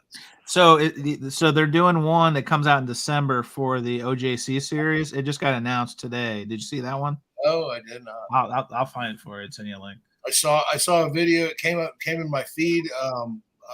Bill Evans and Tony Bennett on Carson show. I've got that discovered again. Yeah, that's the one. Sheffield Lab. That's a Sheffield Lab. Yeah, that's the only one I have. It's a direct disc. Yep. Hang on. Let's see. I'll send it to you. Let's see. Releases. Final releases. If you put that discovered again, you put that on your turntable, you can hear Wow and Flutter. I mean, I don't care how great your system is; it's almost impossible not to hear a little bit of Wow and Flutter, and that's how you check it, is with a constant tone of a piano, because it goes and it goes all the way out and it decays, and you hear a lot of that, and it's a super quiet album, but I love it. Go ahead. And I have 3 other direct to disc on Nautilus. 3 Nautilus records, direct to disc ones. So they're direct to disc, really? Yeah, they're not the regular house beat master, but I've never seen a direct to disc from Nautilus. 2 or 3, because I have them. Okay. Well, that Brother to Brother album came out on Nautilus. Yeah, I've got that, and I've got a Rumors that's on Nautilus too. Nautilus is pretty good, but what Mike over at the In Groove shits all over Nautilus stuff. But I've heard some good recordings on that. So look in the private chat, Matt. I just sent you the link for it. Amazon, if you order it now, like the price will go down. They have these MSRPs 38 and change, but these things usually go out the door for like 32, 33 by the time they ship. Nice. All right. I'll leave that up for sure, because that's what I'm looking for, and that's the same time. That's why they were doing that, because they were on Carson, together, and he looked exactly the same with that big beard and all that kind of stuff when he wasn't sick, and he just wasted away to nothing, I think, because he had cancer, didn't he? He had something. I'm not sure. Let's see. He died at what, 30, like 40, 45, 46, something like that. He was young. Let's see. He's about 50. Yeah. Let's see. 1929 to 1980. Yeah. So you're talking about, 60? 51. Yeah, I think so. Let's see. How'd he die? Geniuses. We can't figure it out. Drug addiction and death. Let's see. In the late 1970s, Evans kicked his heroin habit with the help of methadone, only to become addicted to cocaine. Sounds like he was living in Miami. Let's see. Cause of death was a combination of peptic ulcer, cirrhosis, bronchial pneumonia, and untreated hepatitis. Man, that's like the poo-poo. I mean, how about just one of those, pal? He just wanted to get it from all ends. Good grief. Speaking of poo-poo, John tells us he's got diarrhea. So Evan's friend Gene Lees described Evan's struggles with drugs as, quote, the longest suicide in history. God. Wow. He just didn't have any no in his body. Yeah, well, I tell you, those jazz guys, it's not even just him, but I mean, all those guys. Oh, yeah, there you go. Yeah. All those guys were just, if they weren't on the black car. Oh, Weather Report. There you go. There we go. He's bringing it out. Mr. Gone is a great album. Yeah, I got this one. I've got that in a half-speed mastered too. Oh, cool. Yeah, I read about those. Well, Columbia wanted to get in on this because remember when Fidelity came in at this time and were starting to really make a killing and taking the audio file thing, and that's basically when also then you saw Nautilus pop up, and Columbia said, "Shit, we've got the tapes and we're right here." And it's like these are artists that we have under under contract. So Columbia and Epic Records, yeah, I did. Yeah, so I've gotten all these variants and stuff like that, but I like it when I did that. I think everybody like Rob. I would love to see a super deep dive into Blue Rodeo, like what I did with Pastorius, because it'll teach you a lot more about the band that you even know now. I would love to do that. I think all of about 4 people would watch it. It doesn't matter. No. That's not true. I don't think so, because I think people will watch it because you're passionate about it. Maybe. And you can learn and set it up in chapters like I did. Yeah, maybe. I've come, as time has gone by, more people have watched that Jaka thing, and I just somebody will just pop up out of nowhere, and I had somebody just the other day pop up out of nowhere, and they said they love Gino Vanelli and they also love Jaka Pastorius, and they were because they're a musician too, so they got into that all the same time because we started all that in the 70s, so you can pretty much know how old you are when you started all that stuff. And you had time on your hands and all that. It was all fun. So yeah, maybe I might do one. I don't know. Think about it. Listen, you should do it, and then you need a clickbait title like, "Does Wayne Gretzky hate Blue Rodeo?" and then question mark, and then you're gonna get all kinds of views. So then now you've done your passion project and you're getting the views. So yeah, there you maybe do a little bit of clickbait. Well, nothing wrong with it. Chance actually, he pushed me to do the whole thing because I was like going, I better abbreviate the shit out of this. He said, don't. He said, just put it out there and just see what it's. Listen, like you just said it earlier, Matt. It'll find its way. It did. Yeah, it's not going to probably be a burn right away, but you'll probably be surprised. I'm sure you've probably been surprised. Like over time, the amount of views and guess what? You get credit for those watch hours, and it all adds up in the end. Yeah, of course, first week you'd like it to just be barn burner, but the reality is you should only do it for your number one audience, which is you, right? Yeah. And not be selfish, but like as long as you're proud of it and you're passionate about, like Matt said earlier, if you're passionate about it, like that will shine through in whatever you're talking about. And it may not be today, it might not be tomorrow, but the right people will find it. And that's and yet everyone ridiculed me earlier on when I said I was going to do a Taylor Swift video. Y'all well, I mean, some things are just a bad idea genes. Come on, man. Let's just keep it real. Listen, if those Swifties catch on, my subscribers are going to triple. Those Swifties are crazy. Until they see you. Yeah, they're like, oh no, I saw this guy with Chris Hansen delete. Yeah, Chris Hansen. Yeah, well, the thing I got. Hey, Rob, have a seat over there. Taylor Swifty 552. Why don't you have a seat over there? Just you guys wait. I'm going to do it. Well, the police will be waiting outside. Heard of Justice, I believe, was the name of the outfit. So if it gets a little wonky, Rob, you know what's going on. But don't worry, I'm doing a Kenny G. There you go. There you go. Look, I'm telling you, it's like I think that was more cathartic for me to do the Pastorius thing, because I learned a shitload more than I thought I knew.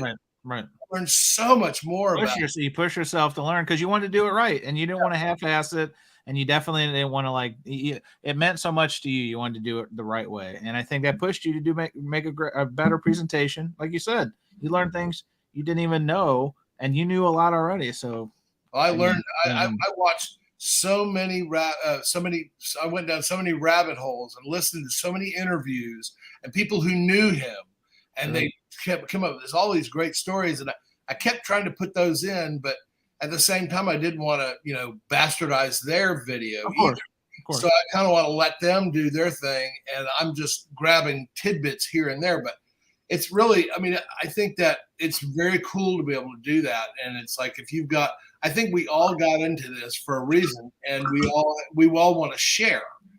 And I think that sharing is the cool part about this, because there's people that I've heard of on these things, and I'm like, I've never heard of that in my life. And then I pull it up, and I'm like, holy shit, that's really good. Why didn't I never hear that before? And so I try to do the same thing. The things that I know, I try to put them out there. If they're not popular, so what? It's not really it's not a popularity. Sure. It's kind of like just throwing stuff out and just saying, hey, check this out. Try this. Yep. Well, gentlemen, I've been on here for over 2 hours, so thank you guys for joining me tonight. I appreciate it. I thought it was important, even though Glenn wasn't available to do, I said I'd take the reins tonight. And given the fact that we lost Rodriguez and we lost my man, Robbie Robertson, I heard about that. I think it was kind of important to chat about that, and I'm really thankful that you guys were able to join me tonight. So good night, guys. Good to see y'all. I will see you guys. All right, be good. All right. Thanks for watching, everybody. Have a great night. Later.